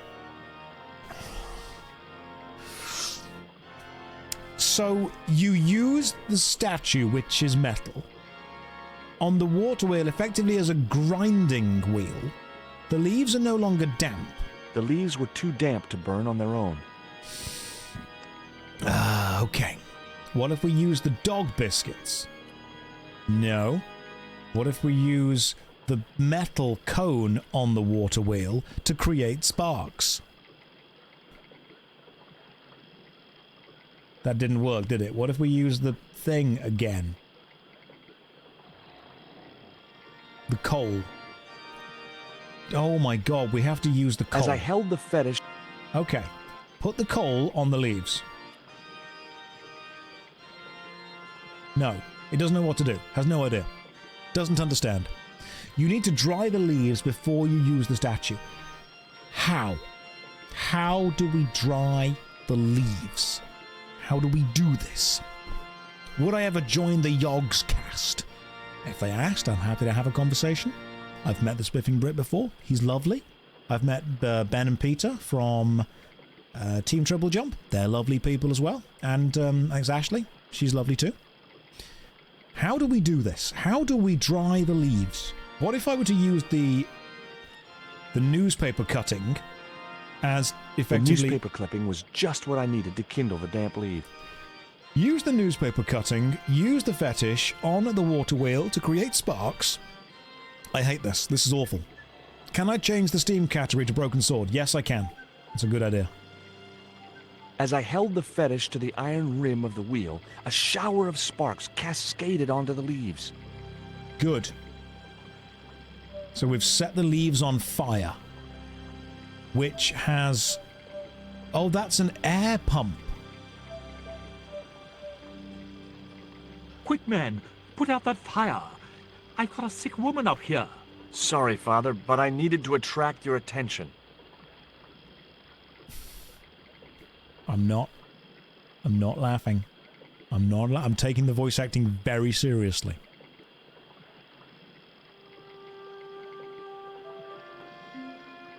Very seriously. Don't joke. Who are you? And what do you want? My name is Stobart, George Stobart. I'm Father Hubert. I don't suppose you speak French. Huh? Why do you want to know that? I found a young woman with a fever by the river this morning. The poor girl is close to death, and there's nothing I can do for her but pray. I don't understand her, but I think she's speaking French. Hang on. That must be Nico. My goodness, yeah, let me just change the category so you guys know that we're in the broken sword category of Twitch. I wouldn't want people joining for a Just Chatting stream and being like, what is this? This is an old game. Hang on, let me just change this. I'm very professional. You're going to get super, super professional level stream with this. Edit stream info. We are in... We're no longer in Just Chatting. We are now in... Broken Sword 2. The Smoking Mirror. Beautiful. That's what we're in right now. Is this real life? No, this is just fantasy. Alright, it's updated and done. Here we go. Nico does speak English, mate, so I'm not entirely sure... Where do you think you're going? I'm going into your house. I've got to see Nico. Please, my son. I know it's hard for you, but she really mustn't be disturbed. The girl needs rest.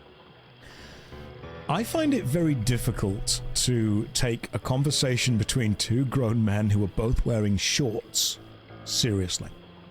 I understand that I shouldn't judge. We all say we shouldn't judge, but we all do. There is a level of superficial judgment that's going on. But listen, Hubert. Nico is my girlfriend. Look, I have her pants. Let's talk about Nico. That's my girlfriend you've got in your treehouse. What's the matter with her? She's been bitten by a venomous river snake. But can't you do something for her? There's a cure, isn't there? I ran out of penicillin and morphine years ago, but the local people speak of a root which they believe will counteract the poison. Okay, where do I find this root? Where can I find this root? I don't know, but maybe the shaman at the village can tell us. Okay, I'm sure this isn't going to get a wee bit racist. What are you doing out here in the jungle? God's work. Not quite the destination I had in mind when I set out, but... Well, you know what they say? Mysterious ways and so on. Alright, let's go and meet the local shaman. Which I assume is like this way? How do I get to the village? You can't just... Where's the village? Can I go up this way this time? Please, don't disturb the girl. He is very British, isn't he? Okay. Right, I've got to go to the local village and find a shaman. Which I think is the correct pronunciation of shaman. Find out. Can you not leave this screen? You can't leave this screen. This is it. The machine was broken. Do we need to continue talking to this guy? Is there a map I can access? There isn't a map I can access. Nico appears to be dying. How can I help? No, we're not doing help. I don't need help. We can do this. We can do this. Let's continue to chat to Hubert. Hubert, where's the village? Will you show me the way to the village? Me? Oh, but... I can't. Can't? Nico's life depends on it. You're right. Of course I should, despite my own guilt and shame. But... I can't go as a representative of God with a creased collar. A creased collar? You mean you put your personal attire higher than the life of a sick woman? I will not go to that village looking anything but my best. Give me your collar. I'm sure I can find a way to press it. Thank you, my son. In the meantime, I must contemplate my sermon. So this puzzle is a priest. There was obviously more than a creased collar bothering the priest. Let's put the collar in the press machine. And the stones were too heavy to turn by hand. I know that, but we're using this for the collar machine. Come on! Do this. Just throw it in the river. Just go up to the treehouse. Here we go. Use this. Put it in the thing. Then put the collar there. Okay, game, come on. You get what I'm doing here. Priest collar in the press. Yes. So there I was, hundreds of miles from civilization, doing the housework for a priest. It's a strange world.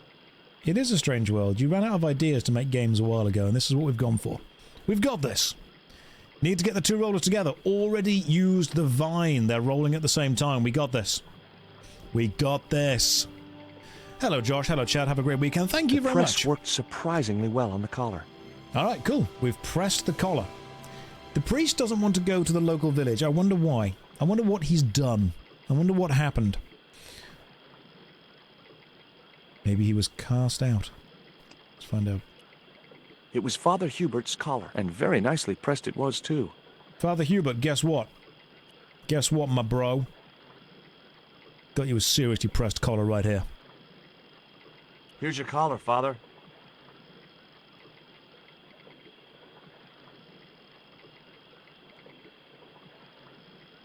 Thank you, George. You probably think it a little odd of me to make such a fuss. Oh, no. If I'd been living in the jungle for 11 years, I'd be completely screwy, too. Screwy? Yes, perhaps I am. Ever since my last visit to that village. Hang on. Oh yeah, he's obviously switched the vine around so it goes the other way for that. So how do we get to the village now? Come on, you've got a collar. Now you've got your collar back, will you take me to the village? I've still not finished my sermon. Look, Father, I still don't know why you're so reluctant to visit that village, and it's none of my business. Whatever the reason, it can't be more important than saving Nico's life. You're right. I must be crazy. We must make haste if we're to reach the village before nightfall. Nico's dead by now. she By died. the time we reached the village, it was sunset. Here we go. Let's get 1998 levels of racist. Hello, boys. Glad to see you're still wearing the underpants. What?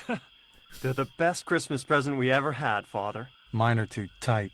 Well, we all have our cross to bear. This is George. He has a request to make. I'm afraid I can't stay. Good luck, George. They don't make them like they used to. That's a relief. I never feel comfortable with him about. Me neither. These damn pants keep riding right up my butt. So, what do you want? I want to know why you're so American. So incredibly American.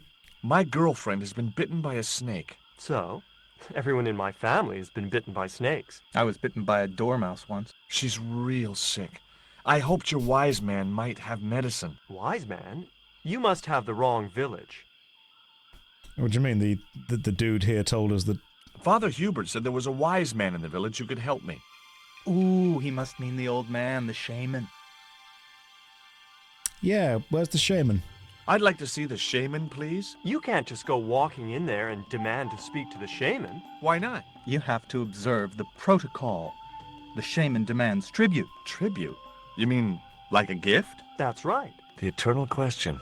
What do you give a man who has everything? Would the shaman like a dog biscuit? Here, he'll like these biscuits. If you say so. I'm getting a bit of a gay vibe from that guy. Don't know if you guys are? He liked the biscuits, especially the black ones. He wants to know if you've any more. No. But, I mean, yes, go in. He liked them. We can go and have a chat. Stop. This is a private village. Okay.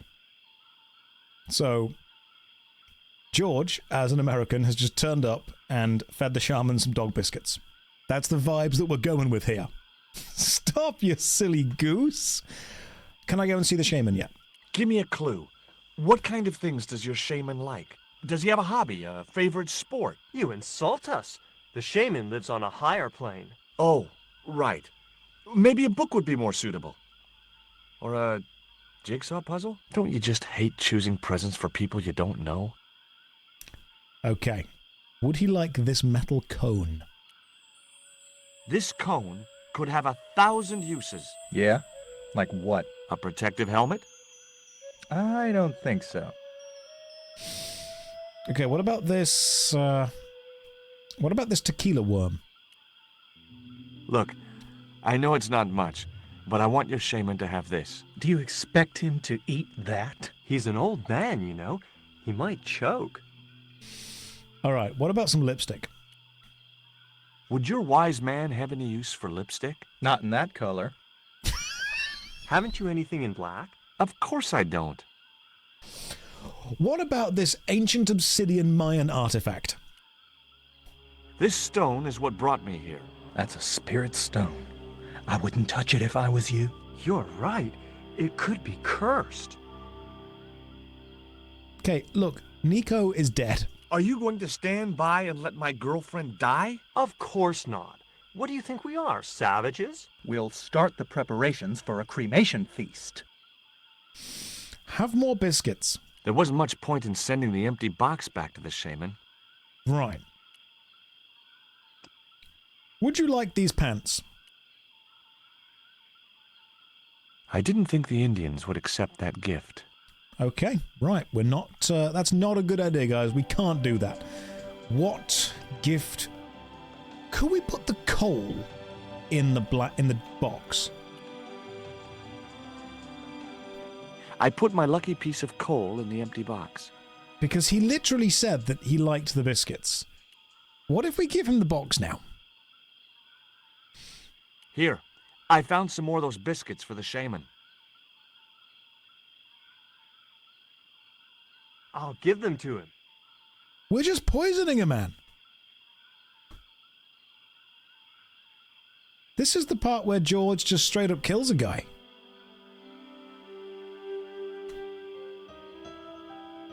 The shaman didn't want the black rock. Can I put the pants in the dog box? I tucked the bright red panties in the empty box. Can I now give them to the dude? Here, I found some more of those biscuits for the shaman. I'll give them to him. Let's see what happens if we give Nico's bright red pants to the village shaman. The shaman was pretty mad about those panties. Well, I didn't mean to offend him. You didn't. He was disappointed that they didn't fit.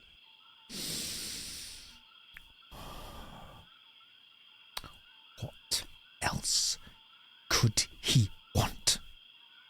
I'm going to give him the evil statue. I put the statue in the empty box. Here, have an extremely evil statue.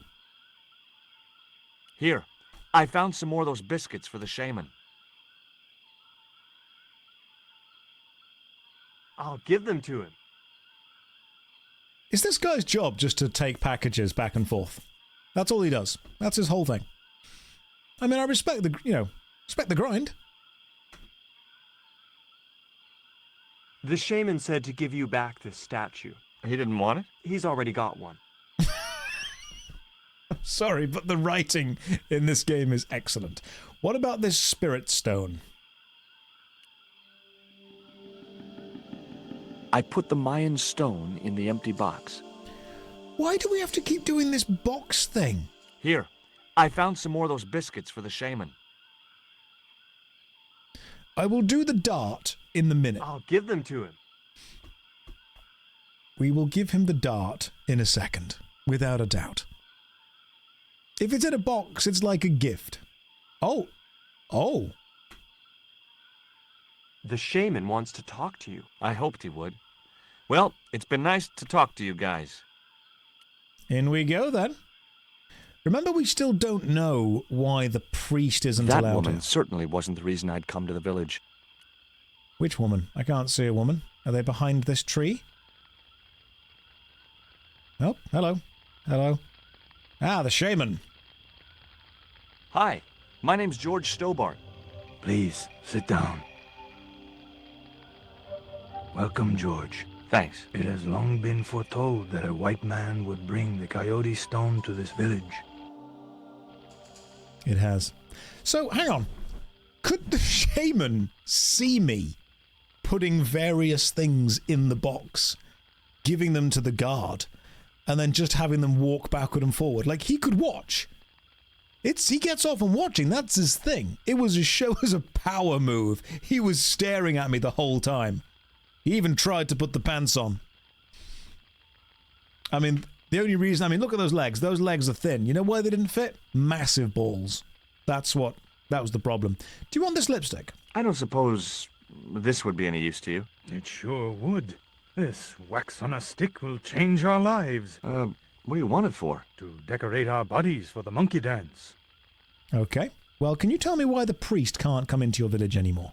Why is Father Hubert so reluctant to visit the village? I don't know. He used to come here a lot, but then he just stopped. You'd think he'd want to spend some time with his kids. He's got kids in the village! Did you say Father Hubert has kids? 3 girls and 5 boys by my reckoning. All conceived in the same week at the Feast of the Monkey Dance. Hubert's a player! Oh, man, all right. So Hubert, a man of God, comes down for, I'm guessing the monkey dance is some kind of animal festival, and then just bangs everyone and then leaves. God damn, the Holy Spirit really did come inside that week. My girlfriend's been bitten by a snake. And you want me to heal her? That's the idea. Can you do it? I'm not sure. My gums aren't what they used to be. Listen, my girlfriend's in a coma.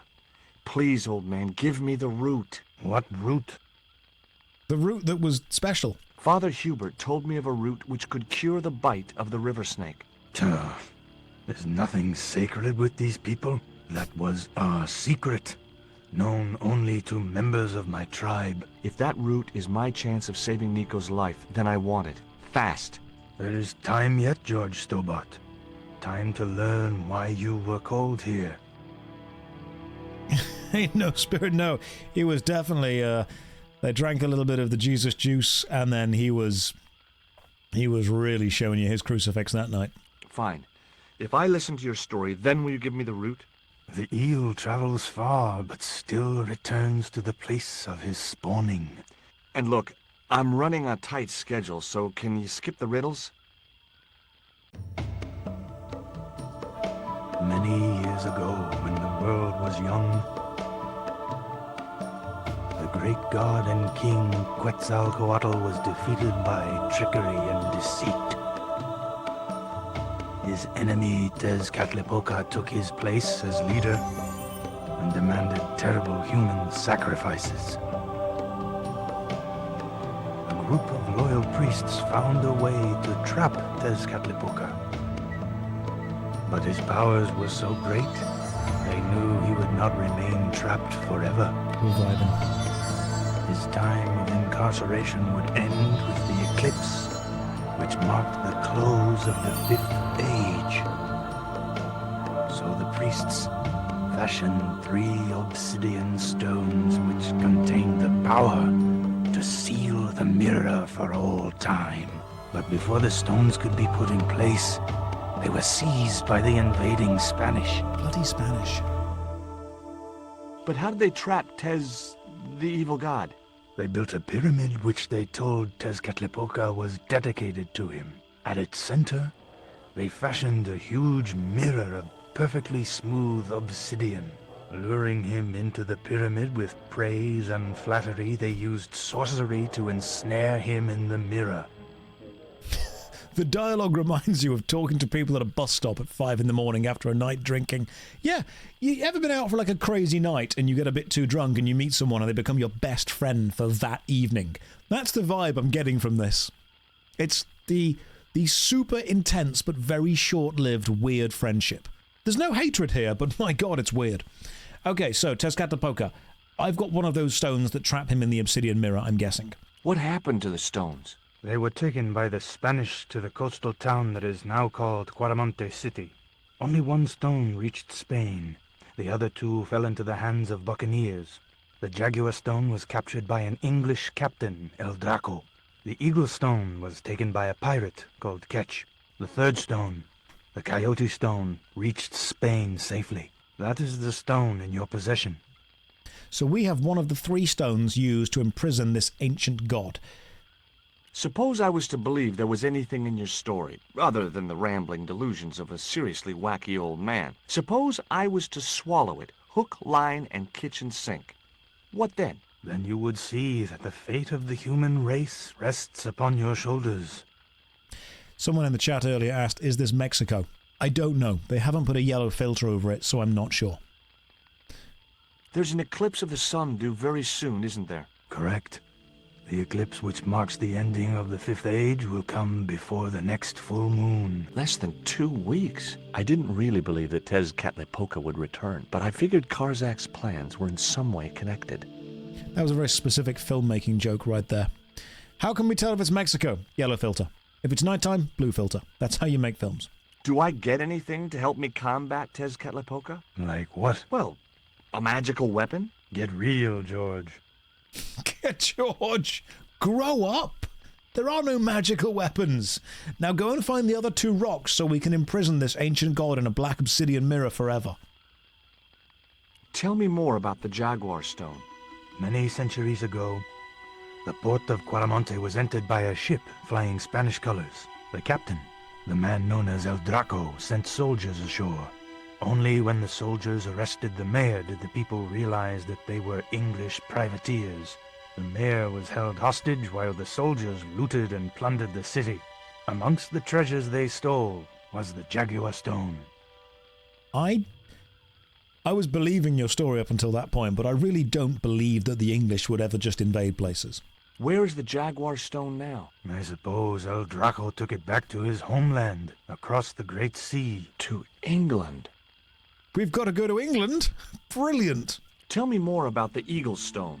The stone was loaded onto a galleon with many valuable artifacts plundered by the Spanish. But shortly after leaving harbor, a terrible squall blew up and damaged the ship. The ship was intercepted by a bloodthirsty pirate, Captain Ketch. Ketch made short work of overpowering the crew, stealing the treasure, and sinking the Spanish ship. The British and the Spanish, historically, have never actually done anything bad. Where's the Eagle Stone now? Nobody knows for sure. Ketch retired from piracy and bought an island in the Caribbean. you just do that. Like, you retire from piracy and buy an island. Surely you would just go to the island and just kind of stay there. You know? I don't think at the time Rightmove existed. I don't know at the time who you would go to for authority to buy an island. What do I do when I find the stones? Bring them here to me and I shall prepare you. The stones must be taken to the heart of the pyramid. Only there can they be used to seal the gate by which Tezcatlipoca will return to this world. Okay. Can I get the route for Nico now? Now do I get the route? Here, take it. Make haste if you wish to save the girl's life. The hummingbird sings to me of death to come. Now you're talking in riddles again. Listen, is it okay if I crash here? I've got no chance of finding my way through the jungle in the dark. You're welcome, but you probably won't get much sleep. Tonight's the night of the monkey dance. Nico's gonna die! Time for a nap. And now it's the sex party. Okay, so George Stobart ended up banging everyone, obviously. I left the village at dawn and stumbled back through the jungle in a post-party daze. It was just like sneaking back to my parents' house when I was younger. Except Oakland didn't have monkeys or parrots. Let's go and let the priest know that we are now also a father of, you know, lots of children. Because, hey, it was a good night. Right, streaming for 2 hours. Let's take a 5-minute break. Grab yourself a drink, grab yourself a bite to eat, pop to the bathroom. I will see you lovely people in 5 minutes' time. Let me just turn this off. And let me just stick on a timer for 5 minutes. You get a 5-minute timer. See? Never say that I never do anything for you. Beautiful. Right, I'll see you in 5 minutes' time. I've got a whole minute left. I can just wait. You need to be here. Just hang out. Not starting. There's a minute left. I'm sorry, George. Nico died 5 minutes ago. Imagine. George, if only you were here exactly 5 minutes ago with the antidote. Oh, so 2 random things happened this weekend. First of all, I went to play the Magic the Gathering Foundations release. Legitimately, anyone played the new Magic the Gathering Foundations set? It's really good. It's going to be a 5-year standard legal set with an absolute load of cards in it to make a load of different decks. And Llanowar Elf, my boy, is back. turn 1, green 1-drop, mana ramping into a 3-drop on turn 2. Oh yeah. Oh yeah. If you know how oppressive Llanowar War Elf is. We've got mana dorks on turn 1 back. It's happening.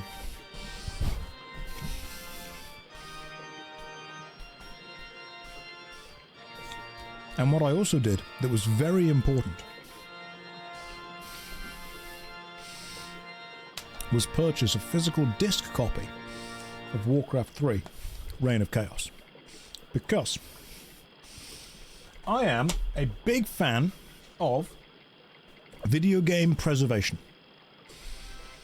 I am a big fan of, if a company is not making money off something, allow me to access it.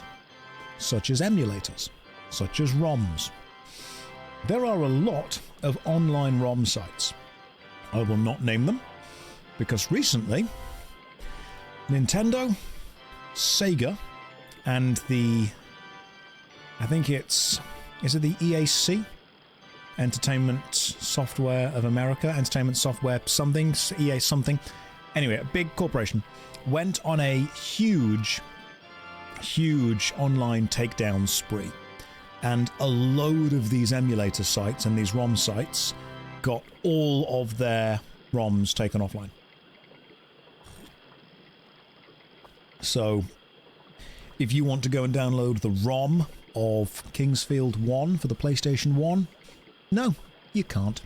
You want to go and download the ROM of God of War 1 or 2 for the PlayStation 2 from 15 years ago, no, you can't anymore. You're not allowed. Now, it was always a legal grey zone, but they've now actually stopped. And the ROM site that I used to use or have used before, taken offline. Now, here's an interesting thing. This is very important about video game preservation. I'm not going to be playing World of Warcraft or Warcraft 3 for a video anytime soon, but did you know that you can't actually buy the original version of Warcraft 3 anymore? If you purchase the reforged version, you only get the reforged version. What that means is the data on this disc doesn't exist in a way that you can legally buy. Which is why I purchase as much physical media as I possibly can.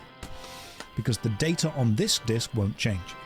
If I were to install this game on a computer that's connected to the internet and then actually try and update the game, it would update it to the reforged version.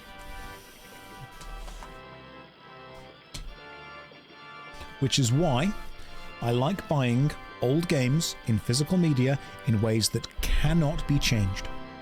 I like that. To me, that is a good sign of video game preservation. And the fact that all those ROMs were taken offline, if a company makes a game and puts it online, I fully understand they don't want someone to download it for free. If that game is 20 years old and you are not selling it to me in any way that I can actually give you money for, just let me have it. You know, I'm not saying make it public domain. I'm just saying allow people to access it for free. If they want to. And do you know what this happened? I'll tell you exactly why this happened. It's because people started bragging and boasting about the fact that they could get an emulator working on Switch. That's what it was. They were bragging about it. Now, I'm not a fan of gatekeeping. I like to keep a gate in the best way, so it swings open freely. However, there's a big but coming up. I am also not stupid enough to not know that when something becomes mainstream, it attracts the attention of companies. And when emulation and ROMs were just a couple of nerds hanging out playing Final Fantasy 1, not really going to attract that much of attention. Suddenly, when everyone is downloading an emulator and everyone is downloading your old games, someone's going to notice and someone's going to make a legal example out of it. So I will never gatekeep and tell someone to not do something or not welcome someone into a hobby of mine, but I am also aware that it does make it more risky because you are suddenly opening yourself up to potentially more legal visibility in stuff. Well, I would very much like it if I would have been smart enough to download all the ROMs and keep them offline somewhere. I will not gatekeep. I will, however, gaslight and girl boss to a certain degree. I will. I mean, someone said to me, what's the best mobile game? The answer is a Game Boy emulator. That's what it is. I would love to tell you how to get one. However, the more I tell you, the more obvious it is for companies to stop it.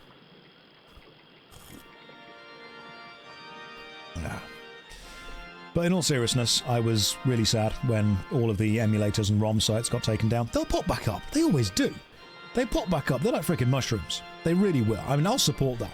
We'll sail the high seas all day, guys. That's fine.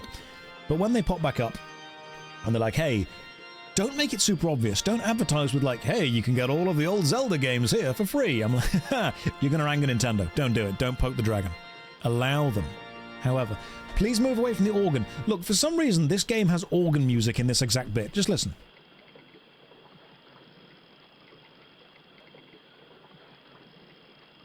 Okay, well, now it's not going to do it. There it is.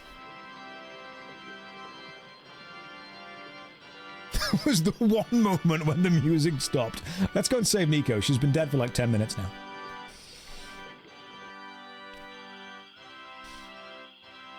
How does he have an organ? Well, I mean, he's got like 9 kids from the last party. We know he's got one hell of an organ. But how does he have this organ in this treehouse? This treehouse must be like structurally sound.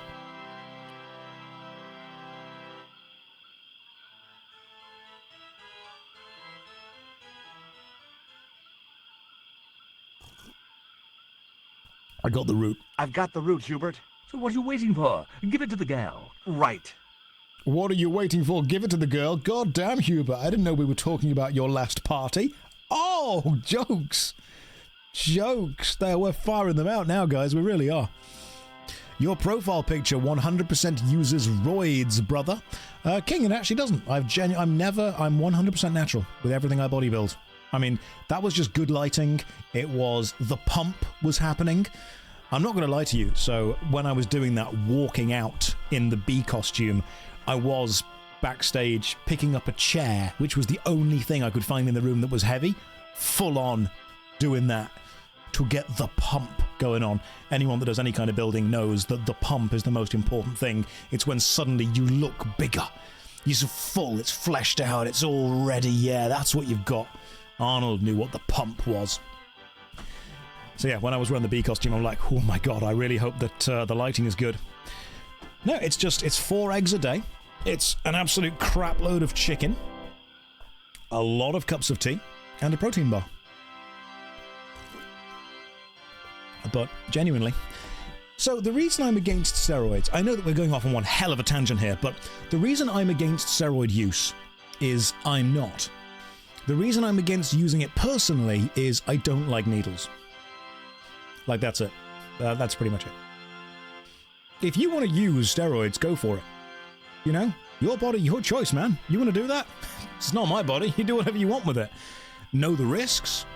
Be educated. Understand the safety aspect. Do it in a calm, controlled, safe, long-term way. Okay. Fine. I'll turn the organ down, don't you worry. I'll turn the organ off a little bit. There we go. The organ's down. Just lots of whey protein. Hell of a lot of whey protein. That's what I want to do. The reason that the organ does make this sound preachy. And I say unto you, if thou wisheth to taketh the steroid, do so witheth my blessing. However, educateth thyself. Read up on the studies. Understand that you will be harming yourself. Understand that you may reduce your own life expectancy. Understand there may be unforeseen consequences for doing it. Many people in the chat are saying, don't do it, don't do it, don't do it. But there's the old saying, censorship is telling a man he can't have a steak because a baby can't eat it. At some point you have to say, look, if you want to do it, okay. It's only harming you, it's not harming me. That's fine. However, educate yourself before you do it. and tell other people that it's not the best way to do it. And then you will get a lot of young guys watching Instagram stuff who see these incredibly roided up bodybuilders and they say, oh man, I'm all natural. Just don't lie about it, dude. Just don't lie about it. That's what you want to do. Don't lie. Be honest with whatever you use and then tell other people the honest truth about the experiences you've had.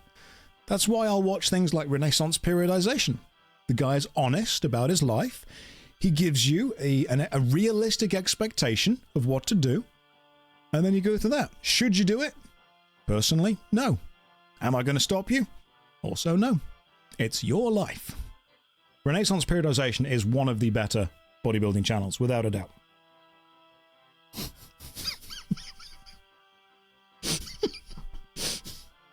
Nico is dying, and she's just watching George look at this route, going, I wouldn't take steroids personally, but I can understand the appeal to a lot of guys, a lot of people who want to go into the bodybuilding aspect. Nico's dead.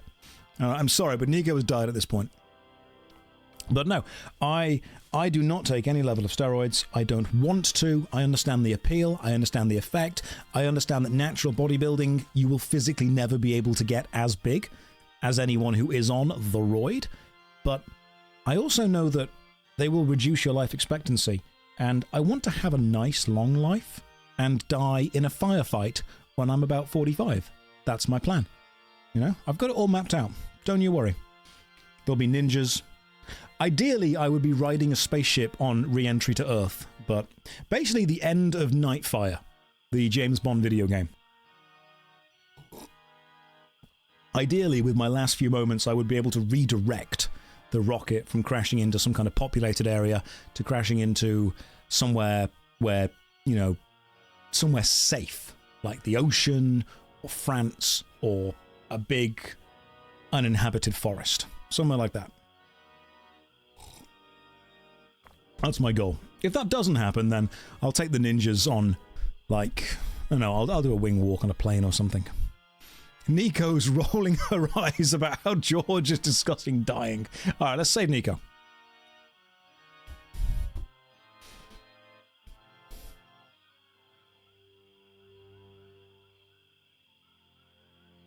Nico, I've brought you this root. No way was she going to be able to chew the root. I needed to give her the antidote in a more digestible form. If only I had some way to do that. I'm going to have to put the root through the crusher downstairs and catch the liquid in this cone. I've just realized that's what the game wants me to do. Feed her like a bird. Chew the root and then gently feed her. You can do this.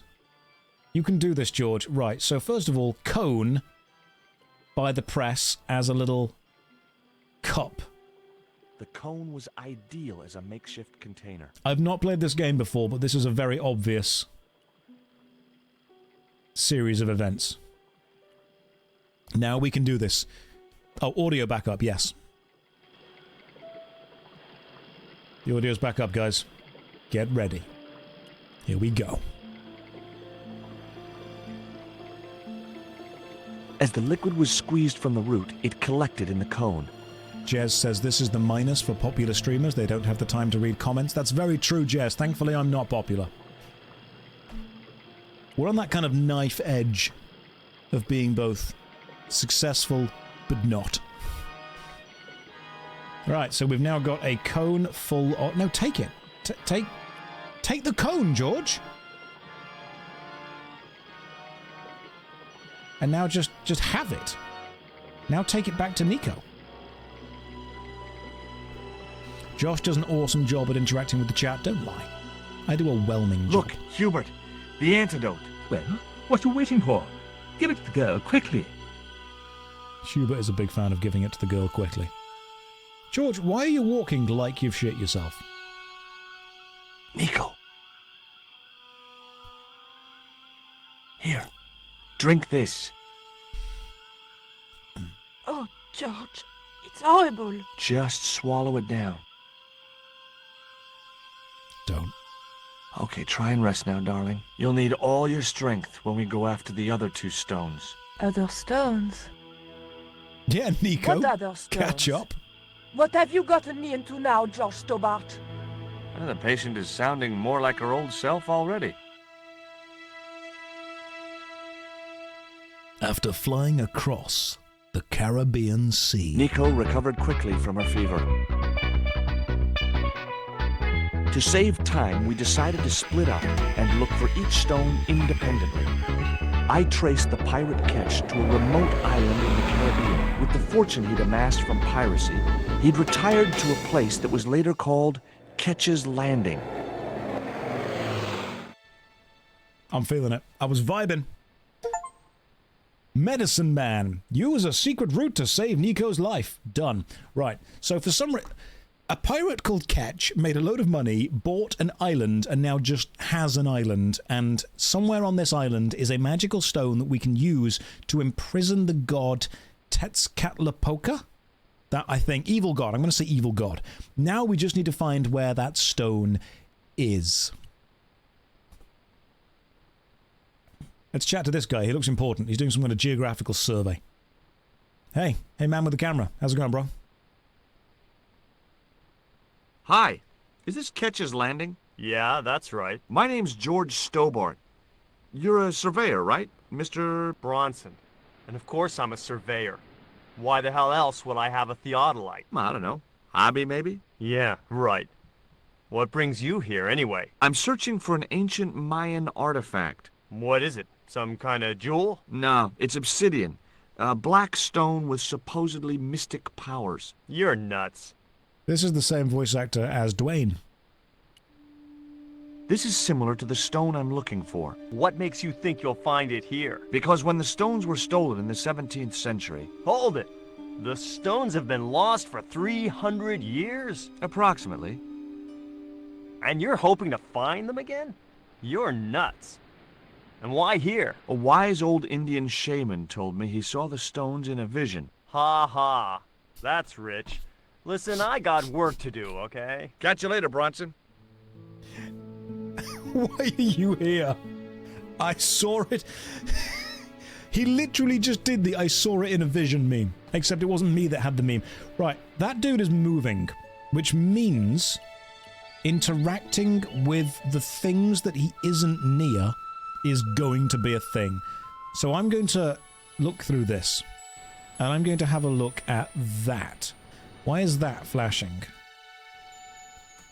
Okay, you guys see that? There was a thing flashing. It was in that square. You see it? So 1, 2, 2 across, 1 down. 2 across and 1 down. And I wonder... I'm going to have a look at these plans. I'm involved in this now. This is part of it. I just had to sneak a look at those plans. So that was 2 across and 1 down. Wait for him to go back to the thing Hey, he was... get out of there. You know, wherever I go, I hear those words. Paris, Syria, Ireland, or Spain. Makes no difference. What do you think you're doing? I was trying to show some interest in your project. God damn it, Bronson. Just getting involved. This guy bought an island, popped over. Never in the history of the world has someone buying an island been creepy. Let's go and have a look at this net, see what's going on. Remember, it was 2 across and 1 down. I didn't want a fishing net. Okay, fine, we don't get a fishing net. Let's go and have a look at these plans while he's moved! Oh, if only we were lunging. If George was wearing his lunging trousers. I just had to sneak a look at those plans. Dude. Yeah. I looked just then, didn't I? Hey. Okay. Okay, look, I'm leaving. I'm leaving. I'm gonna go over here. I'm gonna wait for you to go there, then I'm gonna walk back. That's what I'm gonna do. I'm gonna lunge aggressively at you. It looked like a set of plans. Come on. Bronson, leave. You can do this. Get out of the way! So how are we all doing today? We all good? I would lunge to assert dominance. I would lunge while interacting with this theodolite over here. Lunge romantically. I only ever lunge romantically. It's how I walk into rooms when I'm not yet known in the room. I will lunge my way in until I'm the center of the room. then I'll start talking about old video games. That's what I'll do. Lunge platonically. I don't know how to. I'm sorry. All of my lunging is incredibly aggressively flirtatious. Right, I let's just look. had to sneak. Yeah, come on, we're looking now. Dude, why? Hey. Okay, so Okay. you literally can't look at the plans while he's here. We can't use the fishing net. There's nothing else. Can we interact with the dock? See what's going on the fishing dock. And then I will go up to the building. A small child on an island. It's not going well. You want to buy some fish? Nah, I don't like fish. What's your name? Rio. It means river. What about you? George. It means, well, it's just a name. You messed up big time there, George. I don't know what George means, but I assume it's got a meaning to it somewhere. Does Rio actually mean river? The Rio Grande, the Grand River. That would make sense. Is it true that Captain Ketch lived around here? That's right. That's his house up on the hill. It's a museum now. Yeah? That's exactly what I need. Thanks, kid. You won't get inside, you know. The old ladies close it down. It means of the jungle. It does, actually. It truly does. I'll chat to Rio later. Yeah, because Rio de Janeiro. River of the Janeiro. That's obviously what that means. Let's pop up and have a look in this museum up here. I wonder if the 300-year-old stone that he kept. Is it the River of January? George's River. There's a cat. There's a couple of ladies. Oh, hang on. Well, let's turn on the old Stobart charm here. George partied all night in the jungle. Hi, my name's George Stobart. Good afternoon, Mr. Stobart. Would you care for tea? No, thank you, ma'am. I don't like tea. George, my love for you is dropping. Is this going to be a reenactment of the original old lady from the first Broken Sword? What can you tell me about the pirate that used to live here?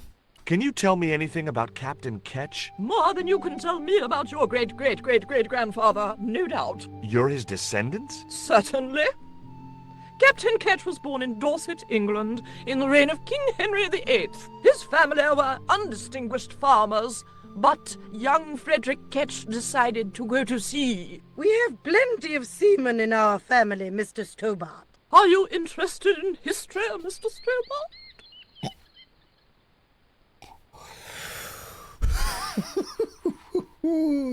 Yes. Yeah. Yes, I am. Why didn't you tell me more about Captain Ketch? You were telling me about Captain Ketch. Do go on. Oh, yes. He sailed under Hawkins. Jim Hawkins? John Hawkins, one of the great traders of the Elizabethan age. In 1568, Frederick Ketch was a young man serving aboard the Jesus, Hawkins' flagship. They sailed from England to Africa and across the wide Atlantic to these islands. Ketch was never to see the shores of England again. All right, what happened then? How come Ketch never made it home? Because the Spaniards sank the Jesus in an act of treachery. God damn, Spain. Killing floating Jesus over here. You said Hawkins' fleet traded between Africa and the Indies. What was it they were trading? Black men with no shirts. You have to understand, Mr. Stobart, that this was the 16th century. That doesn't alter the fact that Hawkins and Ketch were slavers and pirates. Would it surprise you to learn that Hawkins was also a devoutly religious man? He transported slaves in a ship named after Jesus Christ. In my book, that makes him a hypocrite. All right, back on board with George. I'm like, yes, all right. This game was made in 1998, which was also a different time, but that's not an excuse. Okay, so what happened then to this pirate who we're pretty much glad is dead now? What happened to Ketch? Was he killed? Oh, no. He got away and returned to this island, to this very house. The Frederick Ketch Memorial Museum. Okay, well, that's bad. I'm going to pet the cat now. Talk to the cat. Hi, Puss. Want to play? No. Oh. Hey, cat! Watch where you're putting those claws. Well, what about this tequila worm? The cat looked at me as if to say, "Why have you brought a dead worm halfway around the world?" I had no answer. All right, okay, cool. The cat doesn't want the worm. I'm going to go in the museum now and try and find this magical stone. It was locked. I'm going to use the... The house is closed. How come? It is undergoing refurbishment. Refurbishment? Where are the workmen? Preparation is half the work, young man. The intention is to prepare the museum for the new century. The Frederick Ketch Memorial Museum. It would look nice in neon. A museum for a pirate? There was a stony silence. Frederick Ketch was emphatically not a pirate. It's precisely this sort of vile misrepresentation that Mr. Bronson is seeking to rebalance. Oh? How? Mr. Bronson has kindly agreed to undertake the museum's refurbishment at a very reasonable price. He understands the importance of a sense of history. Funny. That's not the impression I got of Bronson at all. He also understands spherical geometry. Mina? Well, he does. Listen, ma'am. I came a long way to visit this place. If we make an exception in your case, everyone will want to get in. Pardon me, but I didn't exactly have to fight my way through the crowds. You're the second visitor we've had today. No, I'm sorry, but it's impossible. He understands the sphere. He does. He's a booty man. That's his prerogative. He's allowed to be. Now, what was this flagpole? Because remember, this flagpole was... We saw something on this flagpole when we were looking through his weird binocular thing. I couldn't reach it. Well, George, throw something. Throw the coal at it, George. I couldn't reach it. Okay, use the ladder. George, I don't need to think about everything for you, do I? The ladder extended easily. As ladders should. I couldn't reach it. George, go up the ladder. You there? What are you doing? Pardon me, ladies. I was just going to climb your ladder. I'm helping Bronson. Oh, you're not like him, are you?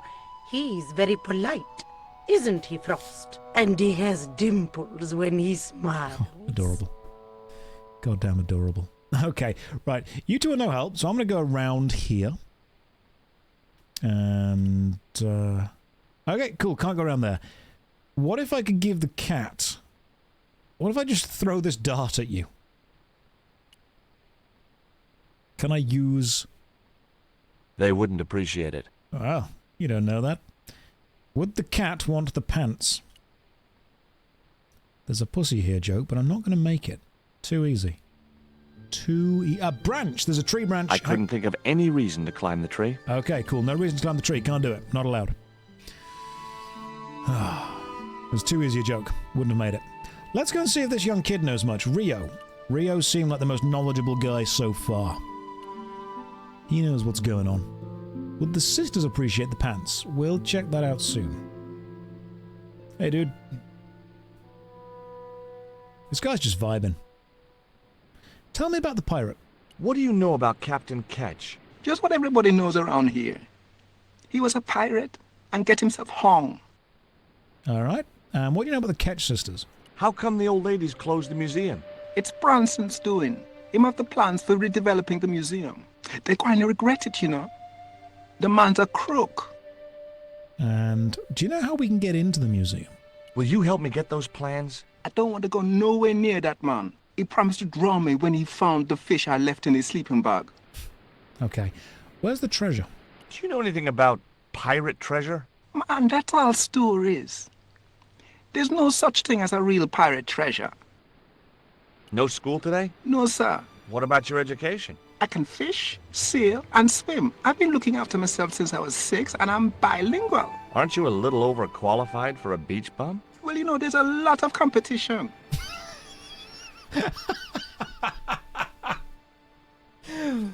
Kid's got riz. Kid's got charisma straight up. That's a good answer. I didn't know the first thing about sailing a dinghy. Oh, that was a good reply. To me, that's a good line. Respect. Full respect for that kid right there. It was a net left to dry in the sunshine. So that the kid put a fish in the guy's I couldn't sleeping get bag. to the theodolite. I recognized the instrument as a theodolite, but What can I do with the theodolite? Can I put a worm on it? Nope. Apparently not. Steal his shoes? He's not wearing... He's wearing his shoes. Right. What do we do? What do we do? Wait for him to use the theodolite and then look at the plans quickly. That's my plan. Dirty the theodolite lens with the coal. Cover the theodolite with the panties and kill him. I just had... Oh my god, look! Okay, Hey, fine. Okay! Right, can we tie his shoelaces together when he's not looking? Can we use coal on the theodolite in order to dirty up the lens? Can we use the panties on Bronson? Hey, Bronson. No. He just walked off. He's like, no, don't do this.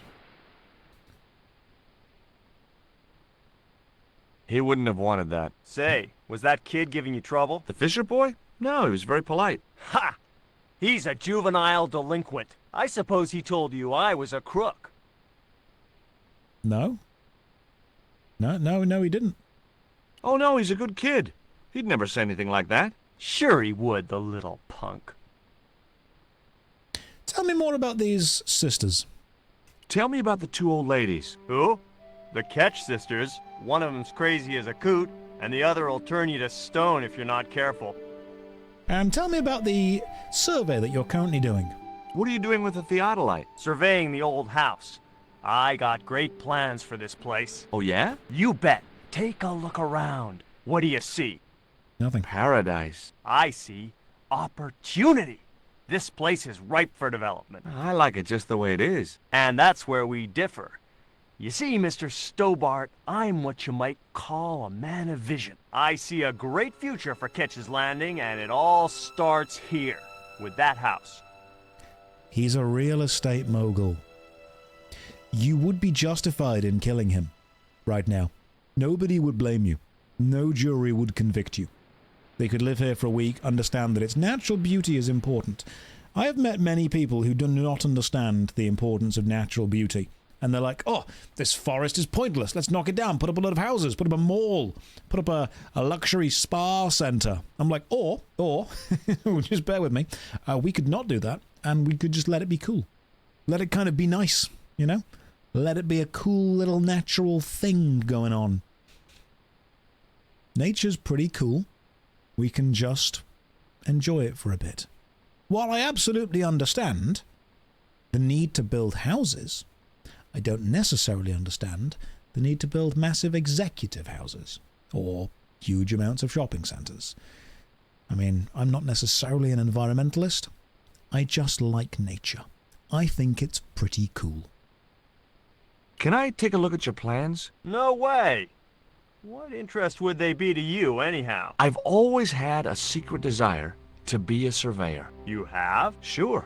I mean, you surveyors are just like the great explorers, aren't you? Henry the Navigator, Vasco da Gama, Chris Columbus. Maybe you don't sail uncharted seas or discover new continents, but you're okay in my book. Horse shit. You just stay away from those plans, you hear? Failed. He failed. How do you survey a house like that? I've put a target reflector on the end of one of the flagpoles up there on the house. I sight on it from various locations through the theodolite, record the angles along the baseline, and triangulate them to give me the exact position of the target. Understand? Why the end of the flagpole? Wouldn't it have been better on a corner of a wall or something? Are you a surveyor? No, my degree's in law. Then shut up. Catch you later, Bronson. Yeah.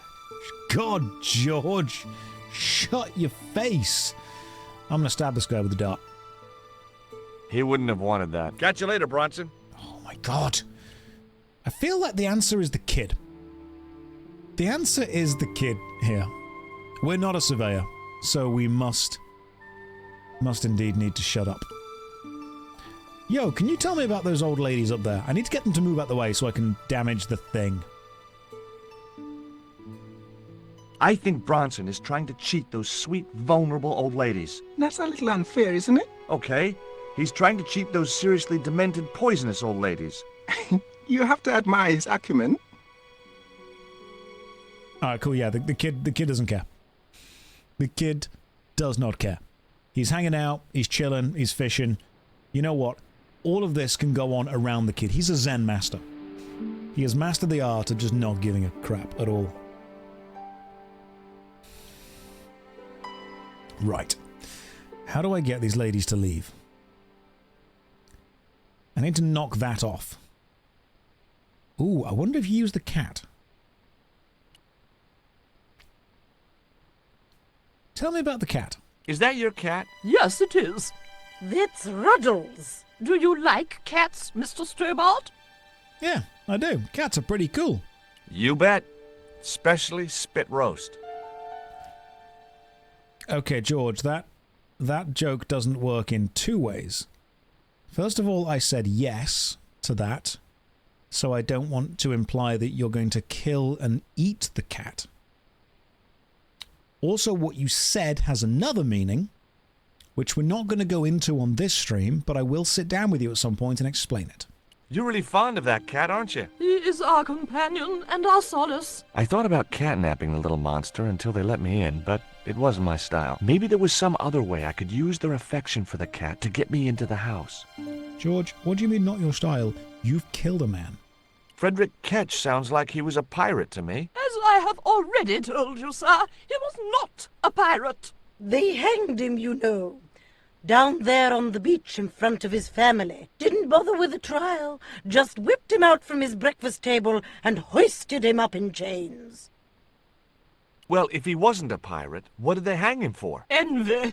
Pure green-eyed envy. He had been a successful privateer, you see, and had accumulated great wealth. As rich as a mink in a paddock. Shut up, Mina. Yes, Frost. The small-minded governor and his lackeys wanted his money, trumped up some ridiculous charge about breaking the conditions of his letter of marque, and hanged him like a common thief.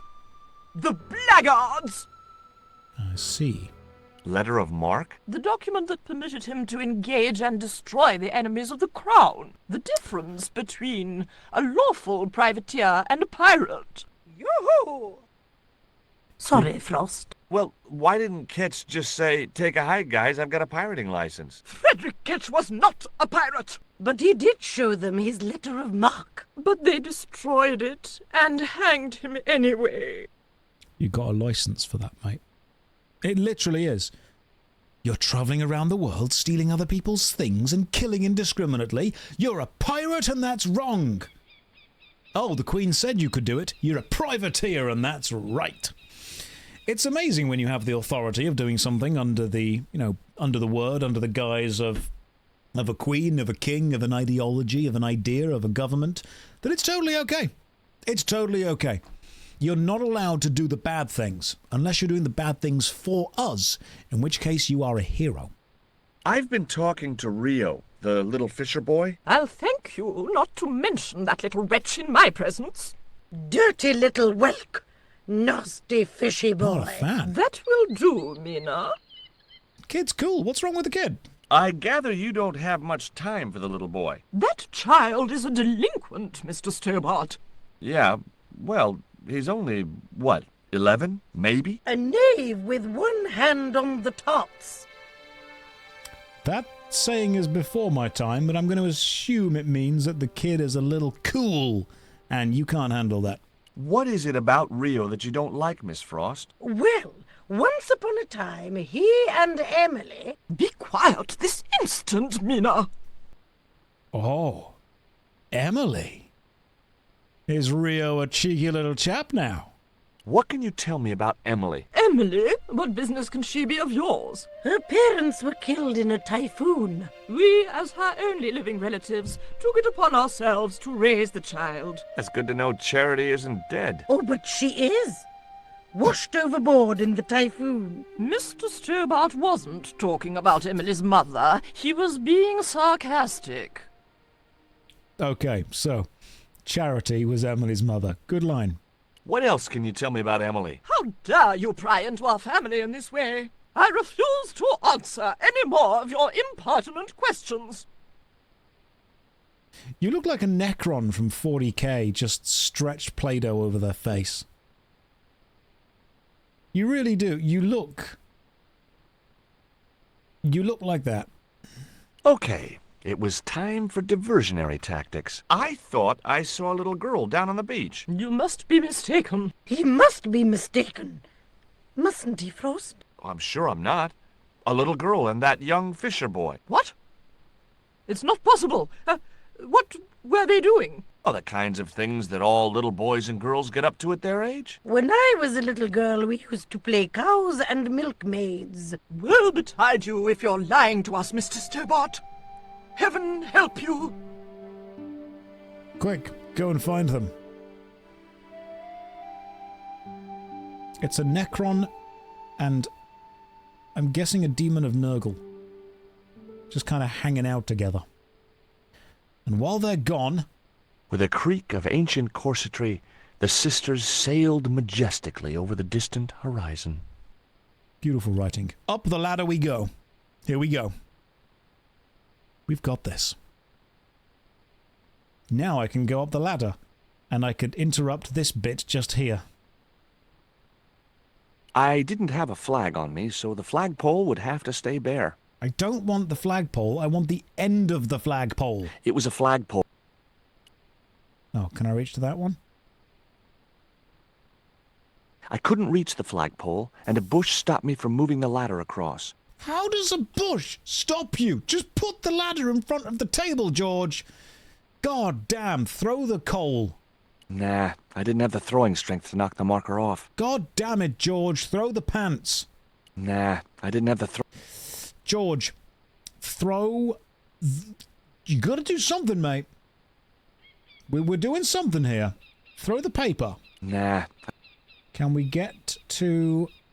Can you put something reflective on this flagpole? No. Okay. Okay. Can we just go in the window? Just my luck. I'd struck out again. The windows were all locked. Okay. What does being up here get us? What's the advantage? What can I use on the flagpole? No. I had to think of something else. Can we throw the thing at the other flagpole? I didn't have the throwing strength to knock the marker off. Can we just go down? Maybe the ball for the cat. All right, cat, listen here. I wasn't going to risk further laceration by the... What can we give the cat? Can we give the cat the pants? No. Can we climb this tree? I couldn't think of any reason to climb the tree. Maybe the reason to climb the tree, George, is to get to the flagpole. There's lots of reasons here, George. Okay. A large tree stood beside the house with a suggestive U formed by the branches. A suggestive U. Okay, what do we do? What do we do? What about if the boy is a fisherman and can catch us a fish? There we go, because he's mentioned fish before. Cats eat fish. This is what I'm going to... Ah, fisher net. Maybe there's a fish wrapped up in this net. I didn't want a fishing net. It's not about what you want, George. It's about what you can do with it. It's about how we can make this work together. I've already tried the worm. The cat didn't want it. What if we give the worm to Rio, the fisher boy? Rio. My bro. Did you see the weird sisters come by here? Did I? They look madder than usual, so I hide until they're gone by. Just as well. They thought you were playing with Emily. Boy, were they steamed. Emily, you're madder than them. Can I have a fish? Can you let me have a fish, kid? I thought you say you don't like fish. It's not for me. It's a present. For the old ladies? Well, it makes a change from flowers and candy. No, it's for their cat. Okay. What do I get out of it? I can pay you. I've got Quarramontian dollars, French francs, and traveler's checks. You must be joking. The nearest bank is 3 islands away. I can give you these pants. We're on an island. It works. Will you give me a fish if I give you these, Rio, are these ugly, tasteless nylon panties worth a fish? No, man. We tried. We tried to give the child the G-string. However, it didn't work. Is this worm worth a fish? Could be good bait. How did it die? I think it drowned in tequila. Just like my Uncle Gabriel. Yeah, I'll have that. See? Okay, I'll get Connections. you a fish. It might take a while, though. It might take a while. And then we wait. Then we wait. How's everyone doing in chat today? I am intentionally ignoring the best idea chat's had all day. Lady, what's the best idea? Come on. Let me scroll back up. The best idea chat has had all day. Make a slingshot with the pants and fire the coal. That's up there with good ideas. Don't get me wrong. That is... Use the pants on the... Is that actually a thing? Use the pants on the U-shaped tree and attempt to fire. Do you fire the fish? I swear to God, if you fire the fish using the pants as a slingshot. I'm going to go and chat to Rio again, see if he's got this fish. There is no way that is a thing we need to do. You fire the ball from the cat. You got the fish yet, mate? Tell me about your friend Emily. Why are you so interested in Emily Ketch? Emily Ketch? A descendant of Captain Ketch, the pirate? Yeah. Well, it doesn't bother you? Why should it? We don't responsible for our ancestors. The sins of the father do not pass down to the son. That is true. You got the fish yet? No luck with a fish? No, man. They don't want bite. That's cause they know there's a storm brewing. Storm? I don't think so. George, you've been here 5 minutes. Hey! I got a bite! You have? It's a big one! A real big one! Reel him in, Rio. Jeez, it must be a whale or something. George, you're in the shallows, mate. It's not a whale. Come on. It's a bicycle. Rustiest whale I ever see. I still need a fish, Rio. Okay, make me try again. Maybe you better change your bait. Why don't you use... Right, let's try... Do we need to just keep... Let's take the bicycle. The bicycle might be useful. Can we take it? The only serviceable part of the bicycle's wreck was a rubber inner tube. You just never know when you're going to need stuff like that. We're going to need it for the frickin' slingshot, aren't we? We're going to need it for a slingshot. There's a fish, my man. I can't put it in my pocket while it's flapping about like that. No problem.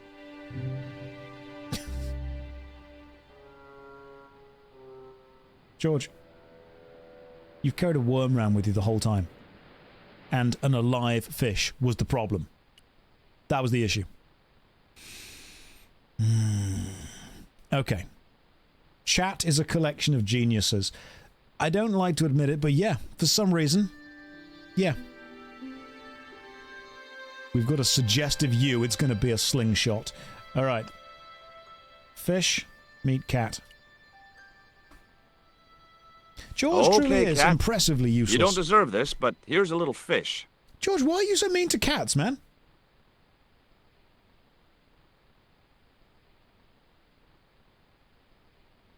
The little monster ate the fish, but never strayed far from the ball.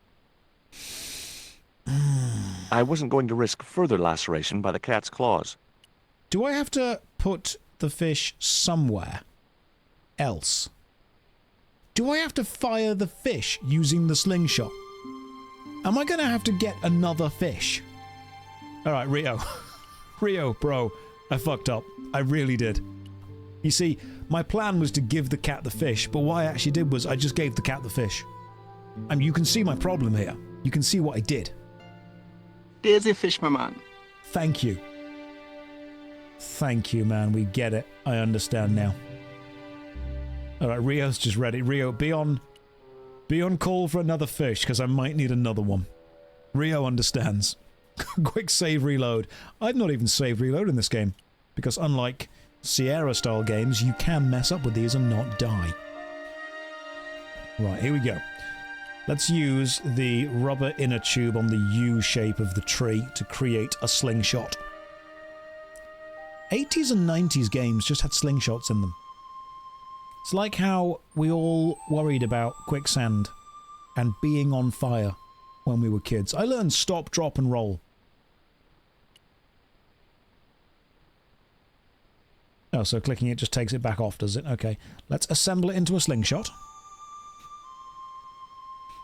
And then let's use the fish.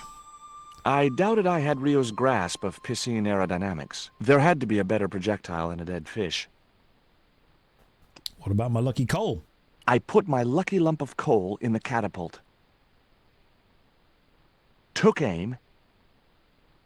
No! My lucky piece of coal vanished into the distance. It looked like it was going into orbit.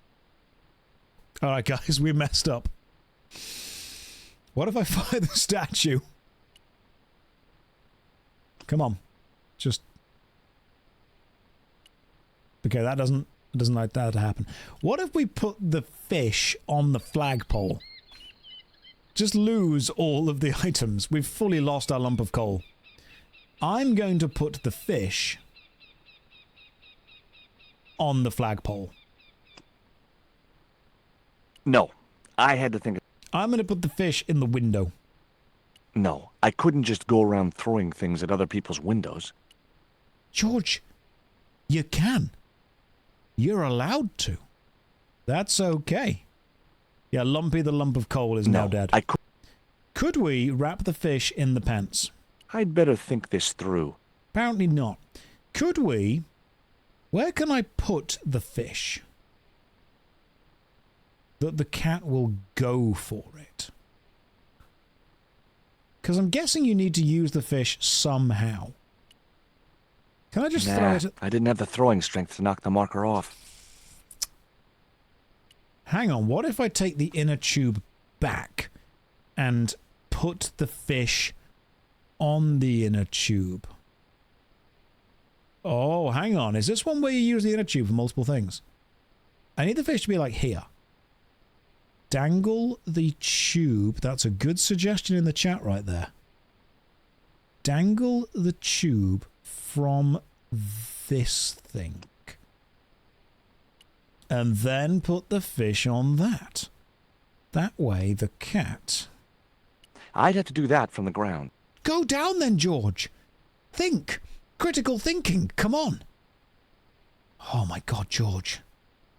This is like babysitting. Then we put the fish on the end of the inner tube, because this is much easier. That should get the old cat dancing. I just hoped it didn't give itself a cardiac. Right, because that's so much easier than just, you know, throwing the fish away. Tie it to an inner tube.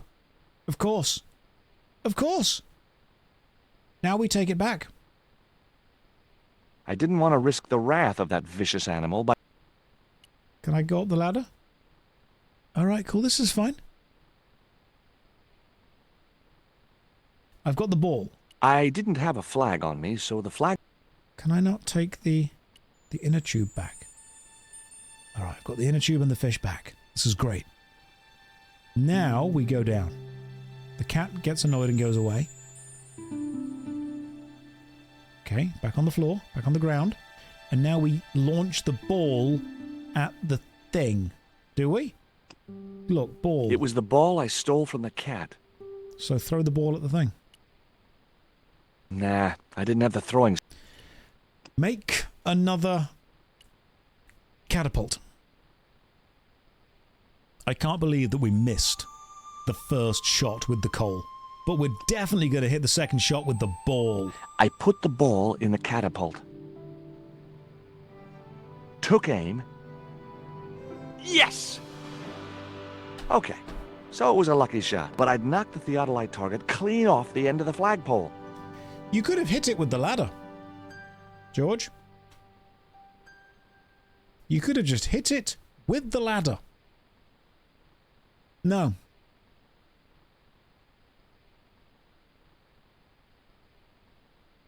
And now this dude's going to come up here and be like, yo, what's going on? The bush is in the way. That's true. Hey. What the hell's going on here? Hi, Bronson. Nice to see you, too. You again. Have you been screwing around with my theodolite target? Where is it?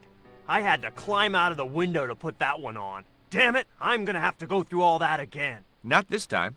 The house is locked up and the sisters aren't here. Hell's teeth! I'll have to put the spare target on the other flagpole. A whole morning's work wasted.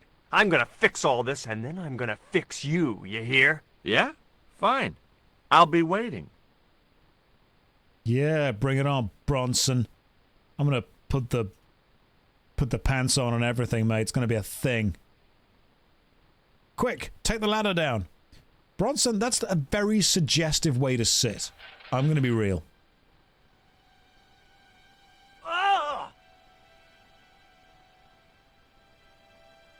What you doing, Bronson? Just hanging around? I'm gonna kill you for this, Stobart! Get me down from here! What, so you can kill me?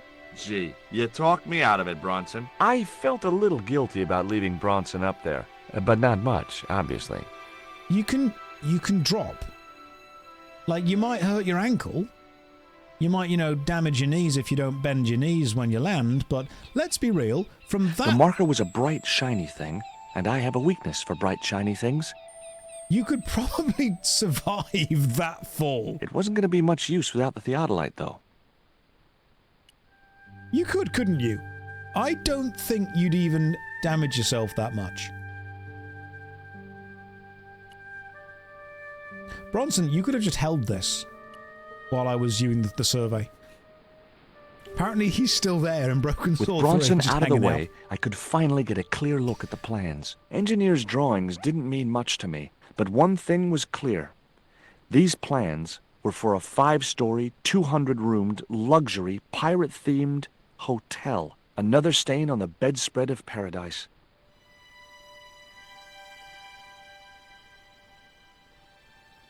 Okay, cool. I've taken those, and what I'm going to do is I'm going to show the sisters these plans, because they don't want that. Also, I understand that, you know, falling from 2 meters is still potentially dangerous, but to any reasonably fit person, falling from 2 meters should be okay. You should be able to land that. Bend your knees, roll if you need to, slap your hands on the ground, whatever you need to do to disperse the energy. You should be able to do that. I'm just going to walk back up and see if the sisters are there again now. Yeah, he's on level ground. He is prepared. You there? Why is Mr. Bronson hanging from that flagpole? He climbed up there of his own accord. Then help him, you stupid man! Quickly, before he falls! Are you sure? Because he said he was going to help make this a museum, but... Hi, you... Could I ask... Never mind that! Yeah, look, he's probably got the arm strength of a god, so before that, look at these plans. Here, Bronson's plans.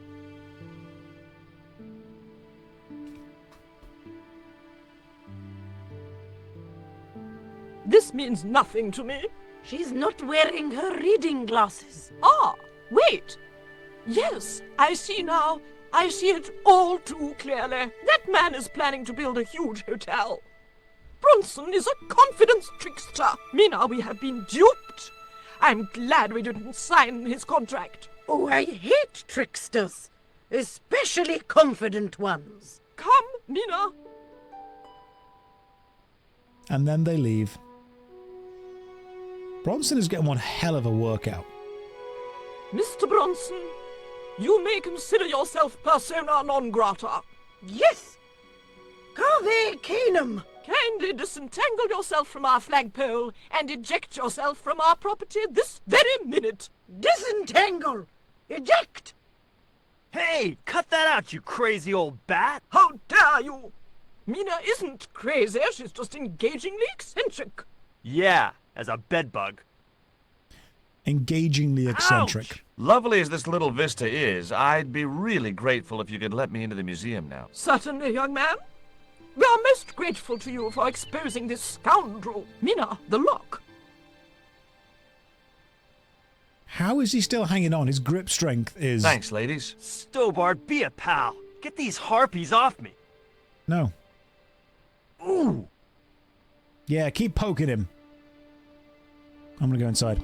Good evening, everyone. How are we doing today? Some people are saying that they've managed to catch a stream for the first time live. Welcome. Hopefully you're having a lovely day. How's your week been? Meanwhile, in London... While George was basking in the sun-drenched Caribbean, I went to London. It was a long shot, but I thought I'd start my search for the Jaguar Stone at the British Museum. I don't think the British Museum has anything that's foreign.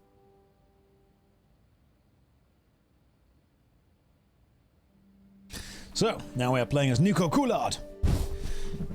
There are only two things about Nico Coulard. Both of them are bad. She is a journalist and she is French. But apart from that, she is a brilliant character. Okay, the British Museum, famously a big building containing only British things. So let's just have a quick check. Let's talk to this dude right here, the attendant, see if we can find the Jaguar Stone. Can I help you, miss?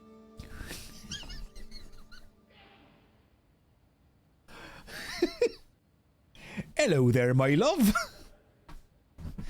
You come to have a look at our exhibits then, have you? What can I be helping you with today, madame? Have you ever heard of an English sea captain called El Draco? El Draco? Not a very English name. I think that's what the Spanish would have called him. It was about the time of the conquistadors. 16th century. Oh, I know. That's what the Spanish called Sir Francis Drake. Francis Drake?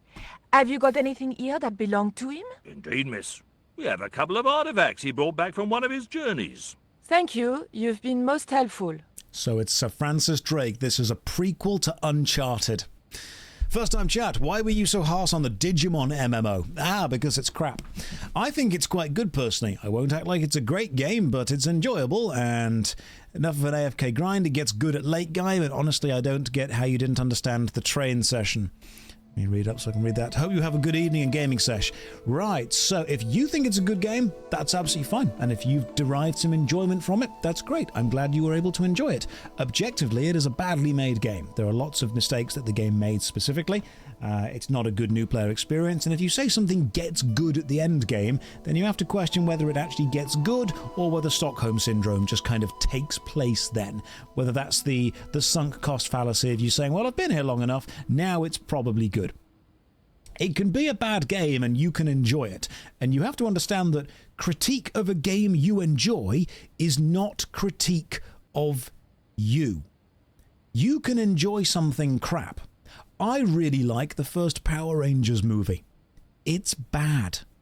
It's a bad film. It's badly written. It's badly acted. For some reason, there's a random half-naked jungle girl halfway through the film. It's bad. But I love it. And if someone says to me, the film you like is bad, I'll say, yep. That's pretty much it.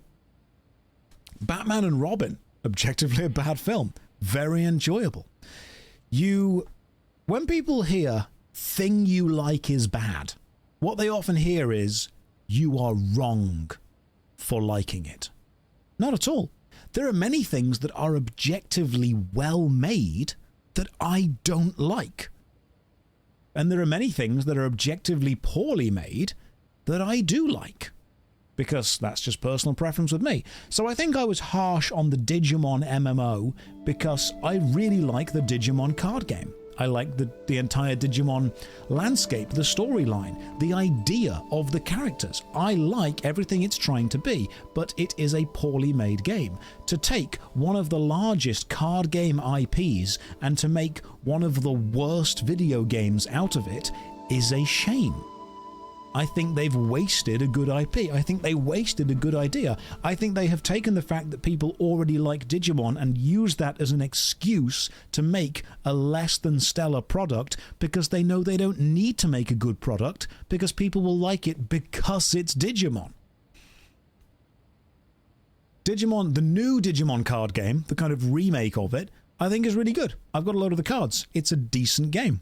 So the reason I was so harsh on the Digimon MMORPG is because if you're going to have a really big IP connected to your game, make it a damn good game. Hello, YouTube viewers. Feel free to forward 1 hour to the end of this rant. No, the rant's over now. It's over now and it's over and done. It's enjoyable as an AFK grind. Okay, anything's enjoyable as an AFK grind. If you're saying this game is good if you don't pay attention to it, it's not really the stellar review that you would think it is. If someone comes up to me and goes, hey, this product is terrible if you pay attention to it, but if you kind of let it happen in the background while you're not paying attention to it or critiquing it, it's very good. Anything could be that. Anything can be very good if you're not paying any attention to it. The thing is, when I review stuff, I pay attention to it, and I try and work out why is it good or why is it bad. And there were just too many things there that were bad. Twitch is wild. Ranting about a Digimon MMORPG while Broken Sword the Smoking Mirror plays to 1,700 people.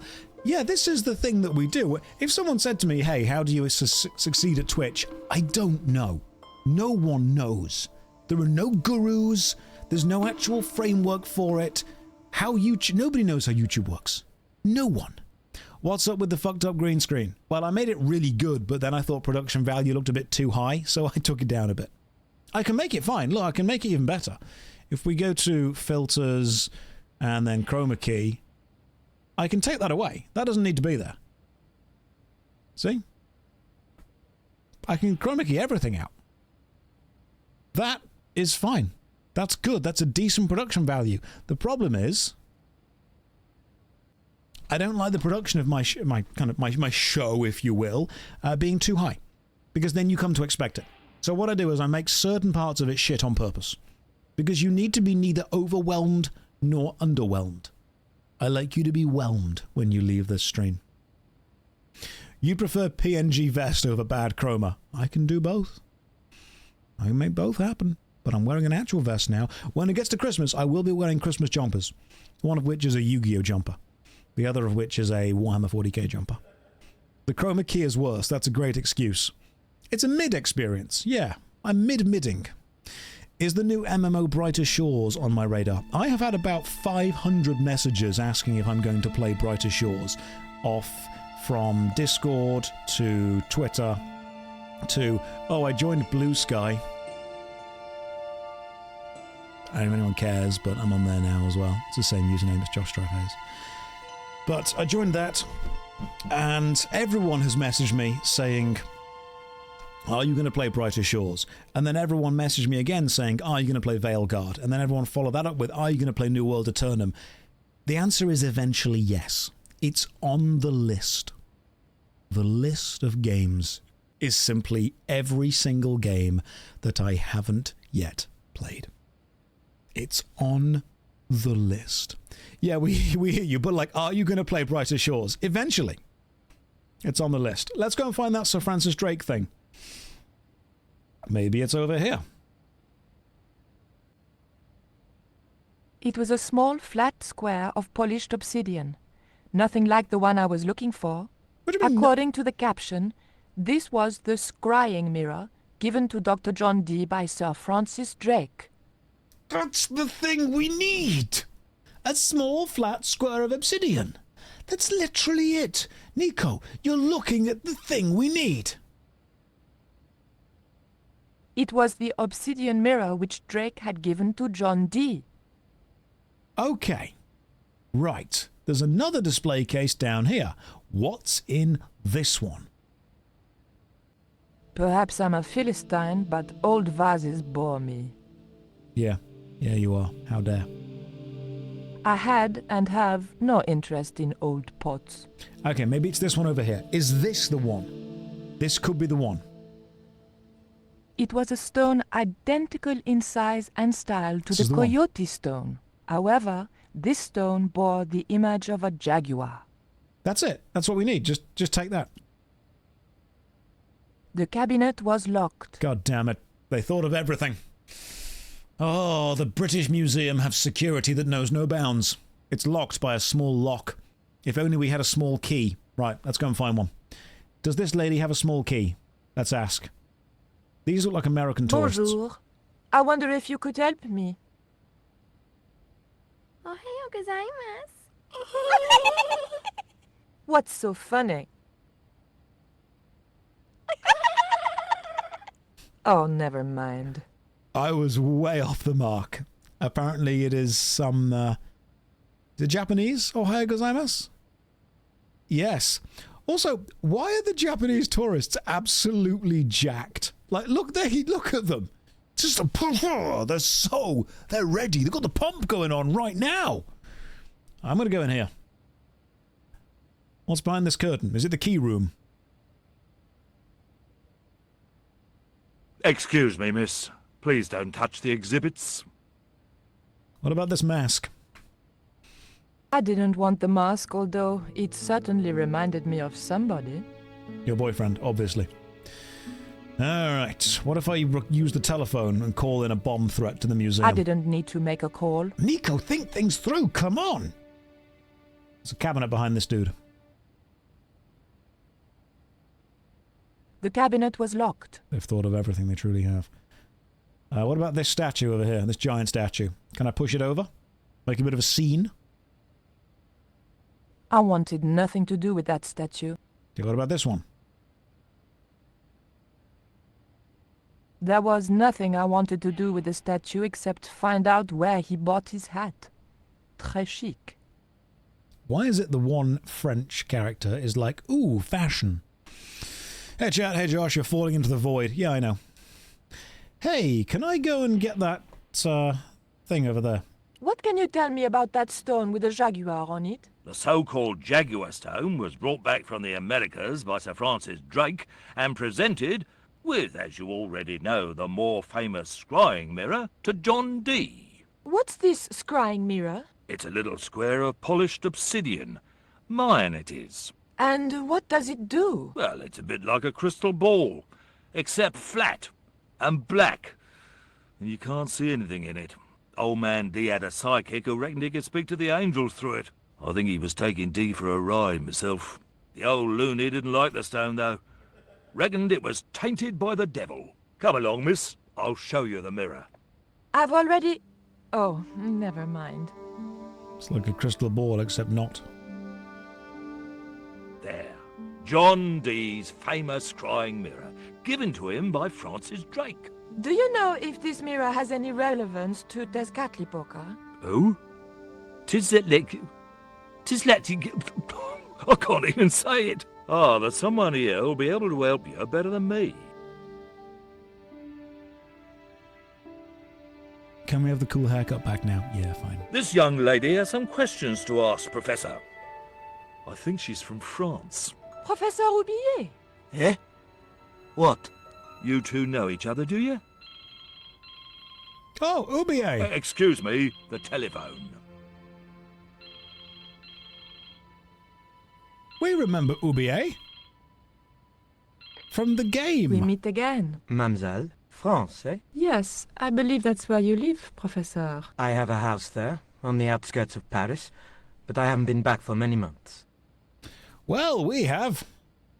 What can you tell me about the Jaguar stone, Professor? It's obsidian, from the Chichen Itza region. First time chat, looking a bit round, a bit fluffy. It's not a bad mate. Are you bulking? Nope, just fat. That's how we're doing it. Your taxi's here. If you'll excuse me, I have some urgent business to attend to at the docks. Unfortunately, I bought a load of Halloween candy for anyone to knock on the door and take it. Nobody knocked the door, so I had to eat all of it. No, don't worry. It'll be trimmed off soon. Remember, you got to have your winter layer on as well.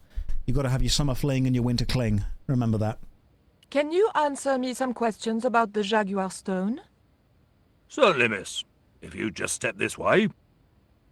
Right, tell me about the stone that we need to know. It's gone. Some sods half-inched it. Half-inched? Pinched. Stolen Come it, on. miss. Never mind. The silent alarm will have been tripped. I'm afraid nobody can leave until our crack security team gets here. How long will that take? Could be a while. I think it's their tea break.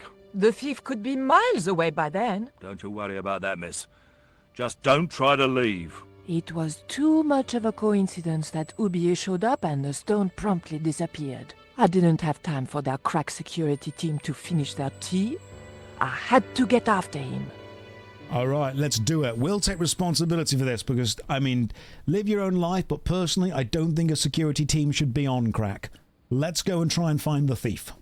I'm sorry, miss, but I shall have to ask you to stay. Oh, but surely you don't suspect me of stealing the stone? No, but you will have to make a statement to the police. You're a witness. Look, the stone has been stolen. We have a problem. If we phone the police, we then have two problems. Let's just focus on getting the stone back. Maybe these Japanese women could help us.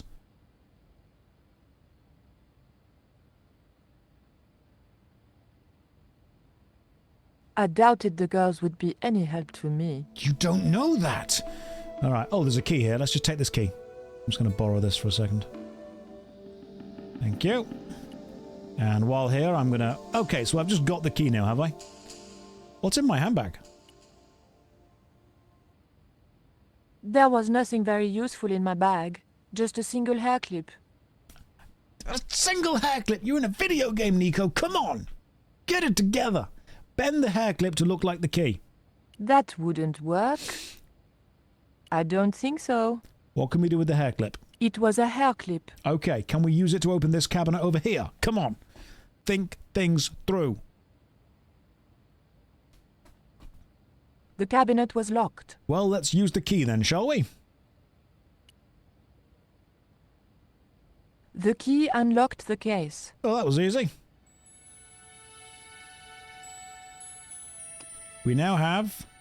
It was an obsidian dagger, thin and razor sharp. The British Museum cannot have a problem with people taking things that don't belong to them.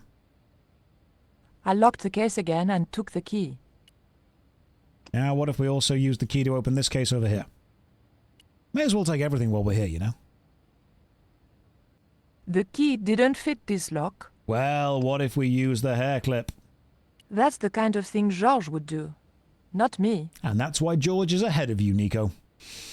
That's why George is ahead. It was the obsidian mirror which Drake had given to John Dee. I didn't need to make a call. We didn't need to make a call, did we? Okay, cool. Right, the razor thing. Can we cut our own handbag with that? Apparently not. Can we just stab the guard? Stab someone. It's time to get stabby. That might be how we do this. Perhaps I'm a fit. Oh, look. Look, this is an ancient dagger. Look at it. I took it from the case over there. Super easy. Wasn't even difficult. What was it you wanted? Take a look at this.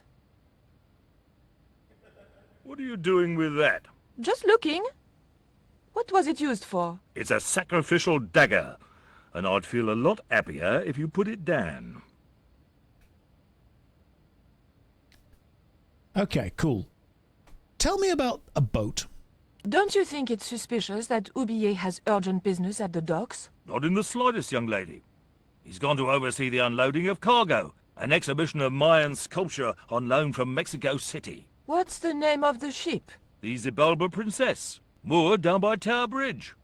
Why do you ask? Just wondering. What can you tell me about boats? What can you tell me about this key? Look at this. The thief left this key in the cabinet. Oh dear. Oh dear, oh dear, oh dear. That makes the theft an inside job, right? Oh dear. In other words, the thief was Professor Oublié. Well, let's leave that for the police to decide, shall we? I better phone them right away. How have you not called them yet? Are we just relying on museum security? Right, now while you're calling them, I'm going to leave. Because you are distracted. Hello? I knew I had nothing to worry about if the police were called. Yes, I'll hold. But I had to catch up with Oublier, and fast. Let's leave. Come on, out we go. Oh my god. Please, miss, don't go. Okay. Fine. I'm going to go behind this curtain, though. Can't stop me doing that, can you?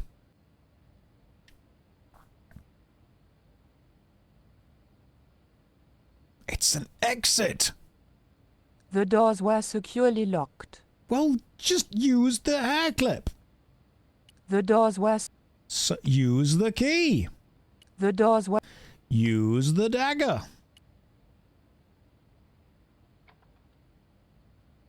I levered the handle open with the thin dagger. That makes literally no sense, but okay. We used a dagger to open the door. Meanwhile, back at Ketch's Landing. The room had been decorated to resemble the interior of a sailing ship. It was disturbingly effective. Right. Let's just have a look. Let's catch up on the story so far. I remember being blown into the water and debris falling all around me. Then the stream carrying me away. I looked around for Nico, but I couldn't see her. Did she make it? God, I hope so. Nico survived, thank God. She was rescued by a priest, Father Hubert, who found her on a riverbank. The guy was preoccupied with playing his organ music, and I had to work overtime to convince him to take me to a village where I hoped to find a route to save Nico's life. I had to persuade. Good day, sir. Sorry if you get this question a lot. When is the next worst MMO ever going to be made? Is it going to be... It's not going to be Brighter Shores. So here's the problem. Right now I'm working on another 100 hours in video. I made a video called 100 hours in EverQuest, or I played EverQuest for 100 hours, should you? And that video did remarkably well. So I thought I need to make some more videos playing MMOs for 100 hours to review them properly. Problem with this is doing it takes about 2 to 3 months because you have to play the game for 100 hours and then write the script, record the script and edit it all together, which is a long, grueling process. I can't put out 100 hours in videos. It only takes about 100 hours to play. Then you have to watch the footage, write the script, make all the notes into a coherent script, voiceover, do the green screen stuff. It takes a lot longer. So, unfortunately, if I want to make longer in-depth videos, it's going to be longer between the videos. I can either give you mediocre to crap content once a week, or I can give you really good content once every month or two. And the plan is once every month or two for videos to stand the test of time. So much production, lower the values. I mean, no. Because I'm going to go with high quality stuff that lasts the test of time. You're not getting mediocre crap. I had to persuade the local guards to let me see their shaman. Initially they were reticent, good word, but after some Stobar charm and a little deception, he invited me in and we talked. According to Mayan legend, the great god Quetzalcoatl was defeated by the evil god Tezcatlipoca, who demanded human sacrifice. The coyote stone we found was one of the 3 stones created to imprison Tezcatlipoca for an eternity, the others being an eagle stone and a jaguar stone. Unfortunately, before they could be put in place, they were seized by the invading Spanish. The eagle stone was captured by a pirate named Ketch, the jaguar stone by an English sea captain called El Draco, and the coyote stone reached Spain safely. The shaman gave me the route to cure Nico, and when she was well enough, we decided to split up. One of the leads from the shaman pointed to an island called Ketch's Landing in the Caribbean, so I went there to hunt down the eagle stone, while Nico went to London in search of the jaguar stone. Things didn't start well when I arrived in Ketch's Landing. 2 odd ladies, Frost and Mina, claimed to be descendants of Ketch himself. They wouldn't let me into the Ketch Museum because they claimed it was undergoing refurbishment. Probably asked a million times, but are you going to take a look at Brighter Shores? No. I talked with Bronson, a slimeball architect. Used a bit of the old Stobart misdirection. George, you can't do things and then just say, a bit of the old Stobart, and then the thing you did. That's not... Yes, so walked into the museum with a bit of the old Stobart walking, bought a ticket with a bit of the old Stobart currency, talked to some of the local guards with some of the old Stobart words, and then went to sleep with a bit of the old Stobart snoozing. You can't just do that. You can't say everything is just the thing you and then do. Not how it worked. If we 50-50 a poll, will you play Brighter Shores? We'll consider it. Consider it next week. He used the old Stobart pretentiousness is what he did. Right, so we are in this ship, and we will continue to be in this ship tomorrow at 4 o'clock, when hopefully we actually get to bloody well finish this game. Save. Let's see how far we are through. We were 47% at the Jungle Treehouse, 63%. We either finish it tomorrow or next week. Thank you for hanging out with me. Guys, I'll see you tomorrow at 4 o'clock. Take care, good night, and God bless.